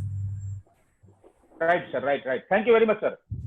साइनिंग अथॉरिटी सीएडी में रहेंगे, अभी बताया ना, even right right sir, AME भी फोन पे वर्बल या रिकमेंड कर सकते हैं, लेकिन नहीं सर कई बार कंट्रोल ऑफिस में सुनने को आता है सीनियर डोम साहब बोलते हैं कि सस्पेंड कर दो इन्हें, जैसे लोको पायलट है उनको सीनियर डीएमई को बोलते हैं, सीनियर डीएमई हो सकता है इतने काम में हो तो एडीएमई को बोलते हैं। अरे इवन सीएलआई को भी सस्पेंड करने का पावर है। आपको मालूम होगा पुराने जमाने में बीसीआर सस्पेंड कर देते थे, किसी की मजाल नहीं है। राइट राइट एडीएमई और सीनियर डीएमई को कि I have suspended this chair, और सीनियर डीएमई को मानना पड़ता था। ये होता था पावर, एडमिनिस्ट्रेटिव पावर जिसको बोलते हैं। तो ये फॉर्मल ऑर्डर जाता है सीनियर डीएमई हिसाब से या तो कॉम्पिटेंट अथॉरिटी के द्वारा ही। Right sir, right right, thank you very much sir. और जनाब बोलिए, कोई और है तो? हाँ सर, सर शाह साहब, बोलो साहब, शाह सर। बोलिए जनाब। अच्छा, हाँ सर, ये जो SF5 इश्यू होता है उसके बाद में एक्यूज को 5 तरीके से ड्यूटी से मतलब रेलवे से हटाया जाता है। इसमें आ गया है compulsory retirement, voluntary retirement, remove from service, dismissal from service, और एक सुपर एन्युएशन होता है। वो सुपर एन्युएशन किस तरह से होता है और क्या होता है? में कोई सुपर एन्युएशन का प्रोविजन नहीं है। जो सुपर एन्युएशन की बात आप कर रहे हो वो होता है compulsory retirement with all pensionary benefit. वो मतलब जैसे कि आप रिटायर्ड हो, मतलब जो कंपलसरी रिटायरमेंट का बेनिफिट है विथ ऑल पेंशनरी बेनिफिट, वो एक ऐसी पेनल्टी है कि उसमें आपका कोई मॉनिटरी लॉस नहीं होता है, लेकिन आप जैसे रिटायरमेंट ले रहे हो इस तरह से आपको हटाया जाता है, क्योंकि आपसे गलती दोबारा नहीं हो जाए। इसलिए मतलब आपकी पुरानी सर्विसेज को, मेरिटोरियस सर्विसेज को, इतनी लंबी सर्विसेज को ध्यान में रखते हुए अगर आपका क्लीन चिट डीआर रिकॉर्ड है तो ऐसे केसों में प्रावधान दिया है कि आपको कंपलसरी रिटायरमेंट किया जाए। और वो कंपलसरी रिटायरमेंट मतलब सुपर एन्युएशन, मतलब उसमें सुपर एन्युएशन का जो बेनिफिट मिलता है सारा बेनिफिट मिलेगा आपको। हाँ, with all benefits. With all benefit, लेकिन डिसीजन अथॉरिटी जब ये पेनल्टी को इम्पोज करते हैं तभी उसको रिटर्न में, राइटिंग में देते हैं कि उसको कितना पेंशनरी बेनिफिट का बेनिफिट देना है, 70% देना है, 80% देना है, 90% देना है, ऐसा। और कंपलसरी रिटायरमेंट के अंदर है ना, आप 3/4 से कम नहीं दे सकते हो, और रिमूवल के अंदर आप 1/3 से ज्यादा नहीं दे सकते हो, ऐसा प्रोविजन है ना। जी सर। और ये सर 14/1 और 14/2, 14/1 क्या हो? 14/1 क्या हुआ? 14/1 ये होता है कि कोई भी एम्प्लॉई अगर क्रिमिनल एक्टिविटीज के अंदर कन्विक्ट हो चुका है by the court of law, मतलब ये गुनाह हो चुका है ना, ये गुनाह साबित हो चुका है, तो उसके अंदर कोई भी इंक्वायरी की जरूरत नहीं होती है, और सीधा 14/1 के तहत उसको डिसिप्लिन एक्शन उसके ऊपर नोटिस देके ले सकते हैं। मतलब कोर्ट ऑफ लॉ से गुनाह का साबित होना है ना, मतलब कन्विक्ट होना। 14/2 होता है कि जिसमें चार्ज ऑफिशियल ने कुछ नेशनल सिक्योरिटी के खिलाफ काम किया है ना, और ये ऐसा होता है कि जहां इंक्वायरी को मतलब करना संभव नहीं है ना, ऐसे माहौल के अंदर 14/2 के तहत नोटिस दिया जाता है, और उसको पनिशमेंट भी इस तरह से दिया जाता है। फर्क ये है 14/1 के अंदर चार्ज कोर्ट ऑफ लॉ ने प्रूव किए होते हैं, 14/2 के अंदर चार्ज प्रूव नहीं होते, लेकिन आदमी इस ऐसी एक्टिविटी में इन्वॉल्व हो गया कि नेशनल सिक्योरिटी के खिलाफ हो गई, या तो जहां इंक्वायरी करना ही संभव नहीं है, इंक्वायरी होगी सर कोई सा लगेगा वहां स्टेपिंग कर देगा, ऐसा कुछ ऐसा माहौल है कि वहां जो मतलब इंसान इतना खूंखार है कि वहां इंक्वायरी करना ही मतलब शक्य नहीं है, ऐसे माहौल में 14/2 तक नोटिस जाता है। अच्छा, वो नोटिस भी जाता है 14/1 हो या 14/2 हो, उसमें जितने भी पेनल्टी इम्पोज किया है उसके अंदर भी प्रिंसिपल ऑफ नेचुरल जस्टिस का हर अपॉर्चुनिटी उपलब्ध है। 14/2 या तो 1 के नीचे किसी को रिमूव किया, डिसमिस किया, तो वो appellate authority, revisionary authority, even president of India सब जगह जा सकता है। ऐसा नहीं है कि प्रेसिडेंट ने लोअर लेवल ने उसके साथ मतलब ये कर दिया प्रेसिडेंट में, ऐसा नहीं होता, उसको भी सारी अपॉर्चुनिटी उपलब्ध है। सर 48 आवर्स तक अगर इम्प्रिजनमेंट होता है तो रेलवे को उसके अगेंस्ट में डीआर लेना ही पड़ता है कंपलसरी, या फिर उसमें से वो छूट सकता है? अपने जो आप इम्प्रीमेंट की बात करते हो 48 आवर्स की, उसके अंदर क्या होता है कि रेलवे को तो पता ही नहीं है कि भाई किस गुने के लिए अंदर इम्प्रीमेंट हुआ है, ठीक है ना। तो इस केस में क्या होता है कि हम सिर्फ जिम सस्पेंड करते हैं, फिर हम पुलिस अथॉरिटी से पूछते हैं कि भाई इसको कौन से गुने के अंदर आपने मतलब जेल के अंदर डाला था, ऐसा है ना, और उसका गुना का चलता है, और उसका गुजराती में बोलते हैं उसका गुना रजिस्टर नंबर, ये सब उसका मतलब जो एडमिनिस्ट्रेशन है वो तलाश करती है कि भाई उसको कौन से गुने के नीचे, जैसे कि कोई क्रिमिनल केस के अंदर इन्वॉल्व है ना, तो अभी ऐसे केस के अंदर जब एक अथॉरिटी इन्वेस्टिगेशन कर रही है तो उसको सस्पेंशन में रखेगा, सस्पेंशन के बाहर रखे। मतलब प्रशासन ये देखता है कि जैसे कि कोई पुलिस अथॉरिटी इन्वेस्टिगेशन कर रही है, एसीबी कर रही है, सीबीआई कर रही है, तो वो चार्जशीट देंगे भी तो क्या करेंगे, उसके ही सब विटनेस लेने पड़ेंगे, एसीबी, सीबीआई और ये तो पुलिस डिपार्टमेंट के, तो वो इंक्वायरी इतना टाइम कंज्यूमिंग हो जाता है। तो जनरली ये चार्जशीट इन केसों में नहीं दिया जाता है, लेकिन उसका एक लिस्ट बनता है कि ये पेंडिंग केस है, पुलिस केस है, या तो एसीबी केस है, या तो बीएनसी केस है। ऐसा अगर आदमी का अगर बीआर क्लेम्स लेने के लिए आएगा तो मना कर देगा भाई इसके ऊपर पुलिस केस चल रहा है, तो उसका प्रमोशन वगैरह सील कवर में रह जाएगा, या तो उसका प्रमोशन वो टेम्पररी अटक जाएगा, है ना। और फिर अगर पुलिस डिपार्टमेंट या तो एसीबी या तो सीबीआई से वो गिल्टी प्रूव हो जाता है, तो फिर उसके ऊपर 14/1 का एक्शन तो लिया ही जा सकता है, कोई सवाल ही नहीं है। Right sir, thank you very much sir ji. Okay Anand, और कोई? नमस्ते सर। सस्पेंड होना, सर हाँ अशोक सर पूछ लिए, वांधो नहीं। हाँ सर बोलो। ये आपने माइनर चार्जशीट के अंदर लास्ट में एक बात बोली है कि रूल नंबर 31 के तहत कर्मचारी अपना मर्सी पिटीशन कर सकता है, तो वो किसको करना है और उसका रोल क्या होता है इसके अंदर? इसका रोल मतलब प्रेसिडेंट पिटीशन किसको करना है? 31 रूल का ये प्रोविजन है कि भाई मतलब चार्ज ऑफिसर को ये एलिमेंट नहीं चाहिए कि भाई डिसिप्लिन अथॉरिटी, अपील अथॉरिटी और रिव्यूअरी अथॉरिटी, है ना, वो तीनों डिफरेंट है, फिर भी उसको ऐसा लगता है कि भाई मेरे साथ अन्याय हुआ। तो ये प्रोविजन है कि भाई आप प्रेसिडेंट ऑफ इंडिया के तहत आप प्रेसिडेंट ऑफ इंडिया को एड्रेस करके आप उसको मर्सी पिटीशन कर सकते हो। लेकिन आपका जो चार्ज ऑफिसर का जो प्रिंसिपल एचओडी है वो तो ग्रेविटी को डिफाइन करेगा ना, और पेनल्टी को डिफाइन करेगा कि भाई डिविजनल अथॉरिटी ने ये पेनल्टी दिया, अपील अथॉरिटी ने ये एनहांस किया, ये तो रिड्यूस किया, डिविजनल अथॉरिटी ने ये तो एनहांस किया, रिड्यूस किया। जो भी है आपका जो मतलब जो उस चार्ज ऑफिसर का जो प्रिंसिपल एचओडी है इन वेरी न्यूट्रल वे वो डिसाइड करेंगे भाई whether this is a fit case to be sent to president of India और व्हाट। तो मतलब ग्रेविटी के हिसाब से आज एक आदमी ने अनपार्लियामेंट्री लैंग्वेज में बात किया, ठीक है, और उसका 3 साल का इंक्रीमेंट बंद कर दिया, for example minor penalty without feature. अभी अपील अथॉरिटी ये बोलती है कि भाई अनपार्लियामेंट्री लैंग्वेज में बात किया, चलो उसको काउंसिल कर दिया, तो ये पेनल्टी बहुत हार्श है, तो उसने रिड्यूस करके 1 साल का कर दिया, ठीक है। अभी उसको 1 साल का या कर रहा है और रिवीजन पिटीशन किया, उसको रिवीजन अथॉरिटी के पास गया और रिवीजन अथॉरिटी ने बोला नहीं अनपार्लियामेंट्री लैंग्वेज में ऐसा कल्चर आदमी बात करेगा तो ये पेनल्टी बिल्कुल ठीक नहीं है, इसको तो 3 साल का जो डिसीजन अथॉरिटी दिया था वो बराबर था और वो अपने एनहांस कर देता है। तो फिर वो रिवीजन अथॉरिटी वहाँ डीए हो जाती है और उसका आगे का अथॉरिटी पीएचओडी और एजीएम उसका वो हो जाता है। तो आप देखेंगे कि हर स्टेज पे प्रिंसिपल ऑफ नेचुरल जस्टिस का प्रावधान किया है प्रशासन ने, समझे ना।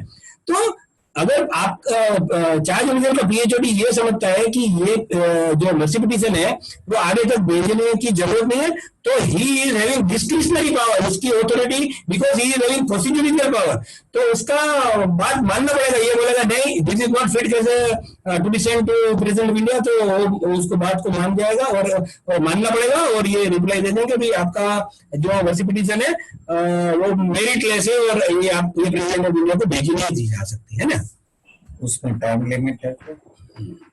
Okay right sir, thank you. Mercy petition का भी टाइम लिमिट 45, अतुल साहब बता रहे हैं मर्सी पिटीशन का कोई टाइम लिमिट है, तो वो जो आपका जो ये जो लास्ट रिवीजन पिटीशन का डिसीजन है उससे आप विदिन 6 मंथ कर सकते हो, विदिन 6 मंथ। यस, मतलब आपका कहने का मतलब है कि वो प्रेसिडेंट ऑफ इंडिया को मर्सी अपील की जा सकती है? एड्रेस जरूर प्रेसिडेंट ऑफ इंडिया को होती है, लेकिन ये थ्रू प्रॉपर चैनल ही बोला ना, मर्सी पिटीशन भी डीए आरए सबके पास उसके रिमार्क के लिए जाती है, फिर पीएचओडी देखेंगे, फिर उसको ऐसा लगेगा तो वो रेलवे बोर्ड भेजेगा, रेलवे बोर्ड में भी एग्जामिन होगा, उसका डायरेक्टर देखेगा एस्टेब्लिशमेंट का, और फिर जाके ये सेक्रेटरी यूपीएससी को भेजेगा। ये बहुत मतलब एडमिनिस्ट्रेटिव प्रोसीजर है, मतलब इस तरह से ये चलती है। अल्टीमेटली जो भी राष्ट्रपति का डिसीजन वो आता है। हमारे पास भी ऐसे 2 केस थे, हमने डील किए हैं कि जिसमें राष्ट्रपति का डिसीजन होता है, जिसमें राष्ट्रपति की सिग्नेचर नहीं होती है लेकिन यूपीएससी का सेक्रेटरी का सिग्नेचर होता है, और वो ऑर्डर होके आती है, वहां से ऑर्डर फॉर्म में आती है सीधा कि मैं इतना परसेंटेज कटिंग पेंशन करता हूँ, है ना, ऐसा करके। और मतलब रिटायर्ड केस में, और अगर ये केस होता है अगर सर्विंग एम्प्लॉय होता है तो उसमें ऑर्डर करके पेनल्टी क्या होती है, रिड्यूस की होती है, जो भी होती है, तो डिसीजन को मानते हैं नहीं मानते उस तरह से आ जाता है ना। मतलब उसमें टाइम भी बहुत लगता है ना सर फिर भी।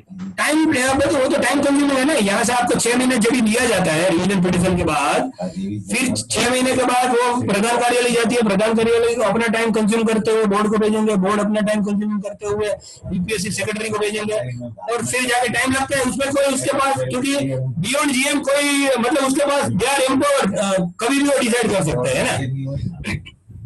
लेकिन एक बात अच्छी मुझे इसके बारे में बताना चाहता हूं आपको कि किसी भी अथॉरिटी को अगर पेनल्टी को एनहांस कर रहा है तो उसके पास पावर विद इन 6 मंथ का ही है, समझे ना। Within 6 month from the date of issue of chargesheet and not date of the मतलब decision. Date of issue of the chargesheet मतलब एक्नॉलेजमेंट ऑफ द चार्जशीट से 6 महीने के अंदर पेनल्टी को एनहांस किया जाना चाहिए। जैसे कि आपको मालूम होगा एक्सीडेंटल डीआर केस के अंदर सुओ मोटो रिवीजन होता है, सुओ मोटो रिवीजन है ना। उसमें कभी प्रशासन ने पेनल्टी दे दिया, लेकिन जो दूसरा प्रशासनिक अधिकारी है उसको ऐसा लगे कि भाई ये पेनल्टी कम है, ये पेनल्टी कम है, कैसे पता चलेगा? जैसे आपका ऑपरेटिंग या तो मैकेनिकल इंजीनियरिंग का जो भी अनइवन होता है, अनयूजुअल होता है, या तो एक्सीडेंट रिलेटेड कोई चीज घटना घटती है तो उसका एंट्री सीन्स में होता है।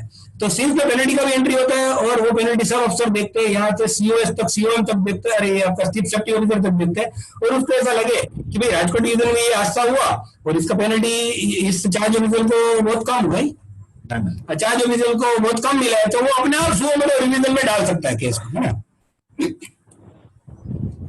तो उस दौरान कर्मचारी तो अपनी नॉर्मल ड्यूटी कर सकता है ना। अगर सस्पेंशन में नहीं है तो डेफिनेटली कर सकते हैं। Yes sir, thank you sir. और कोई सर सर बोलिए साहब।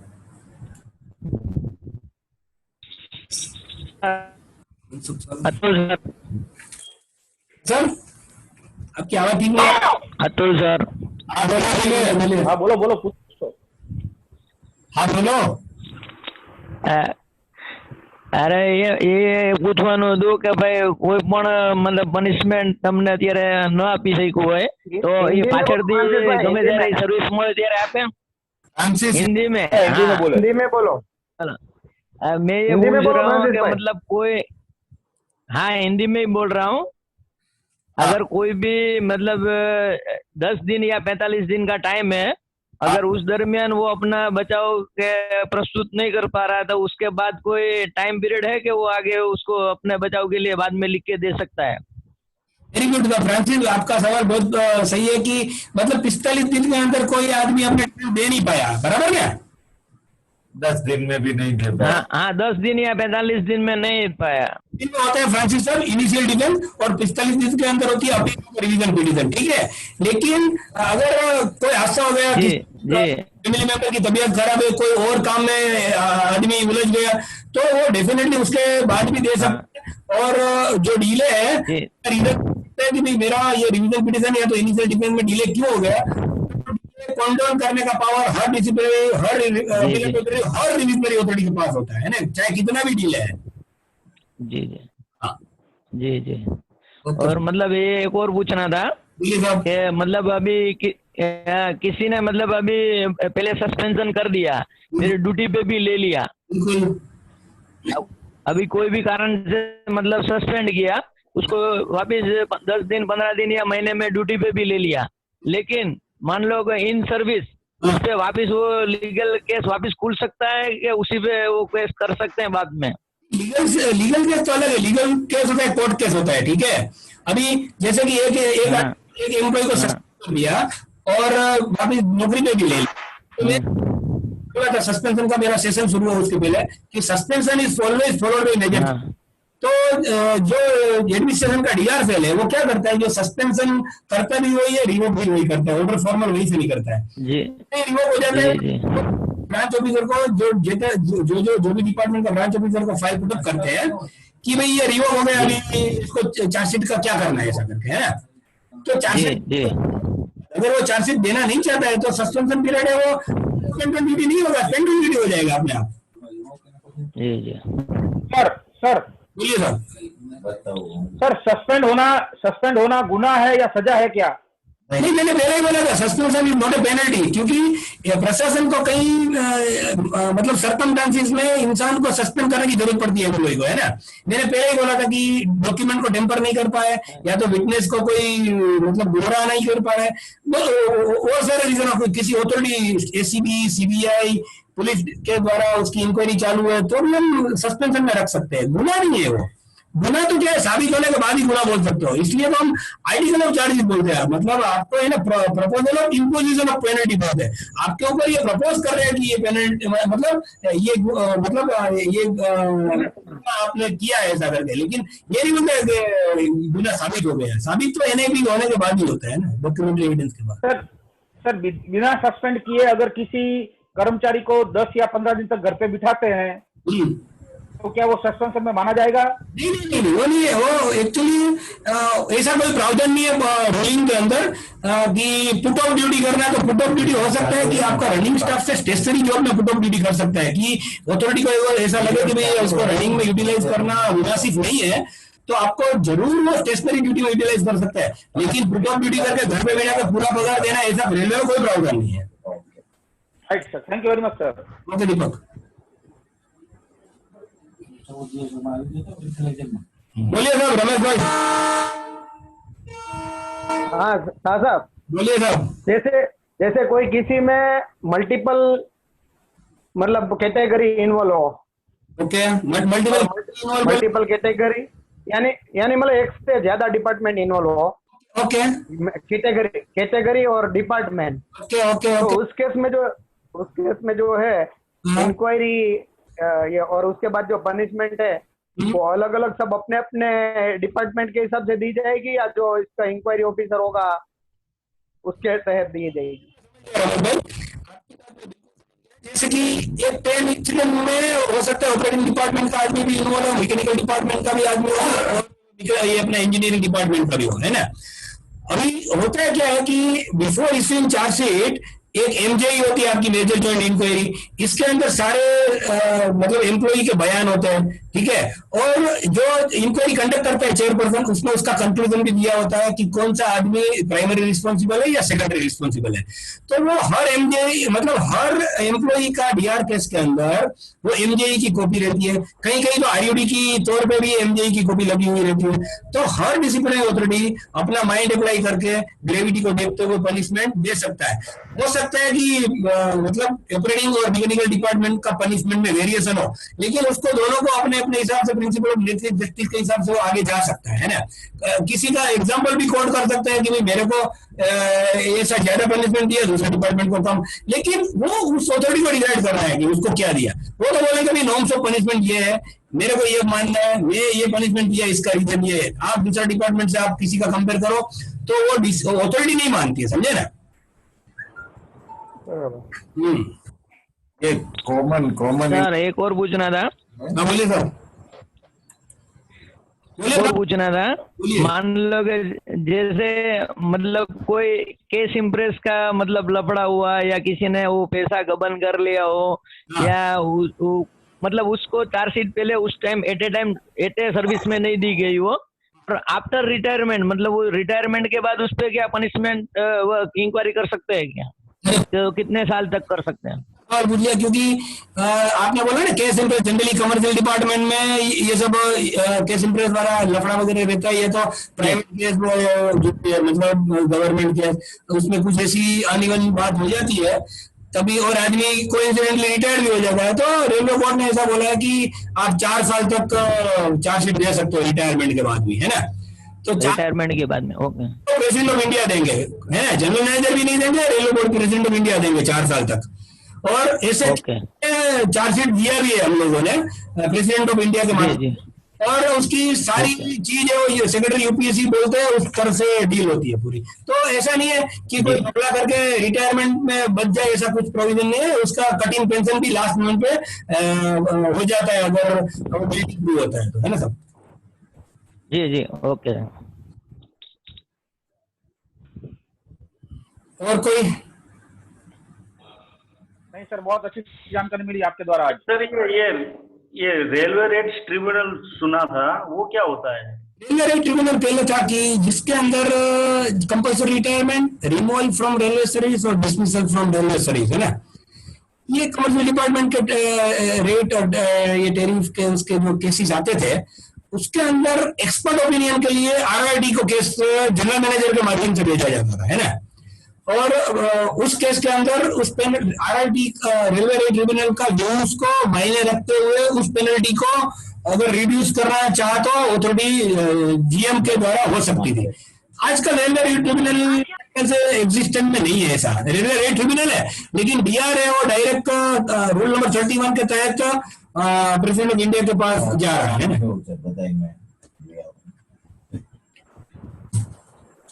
बोलो रमेश भाई। हाँ हाँ सर, अभी सीएलआई से रिलेटेड एक क्वेश्चन पूछना चाहता हूँ। ठीक है, मैं देता हूँ। क्योंकि अभी मैटर सीएलआई की चल रही है, अपनी ट्रेनिंग भी वही चल रही है।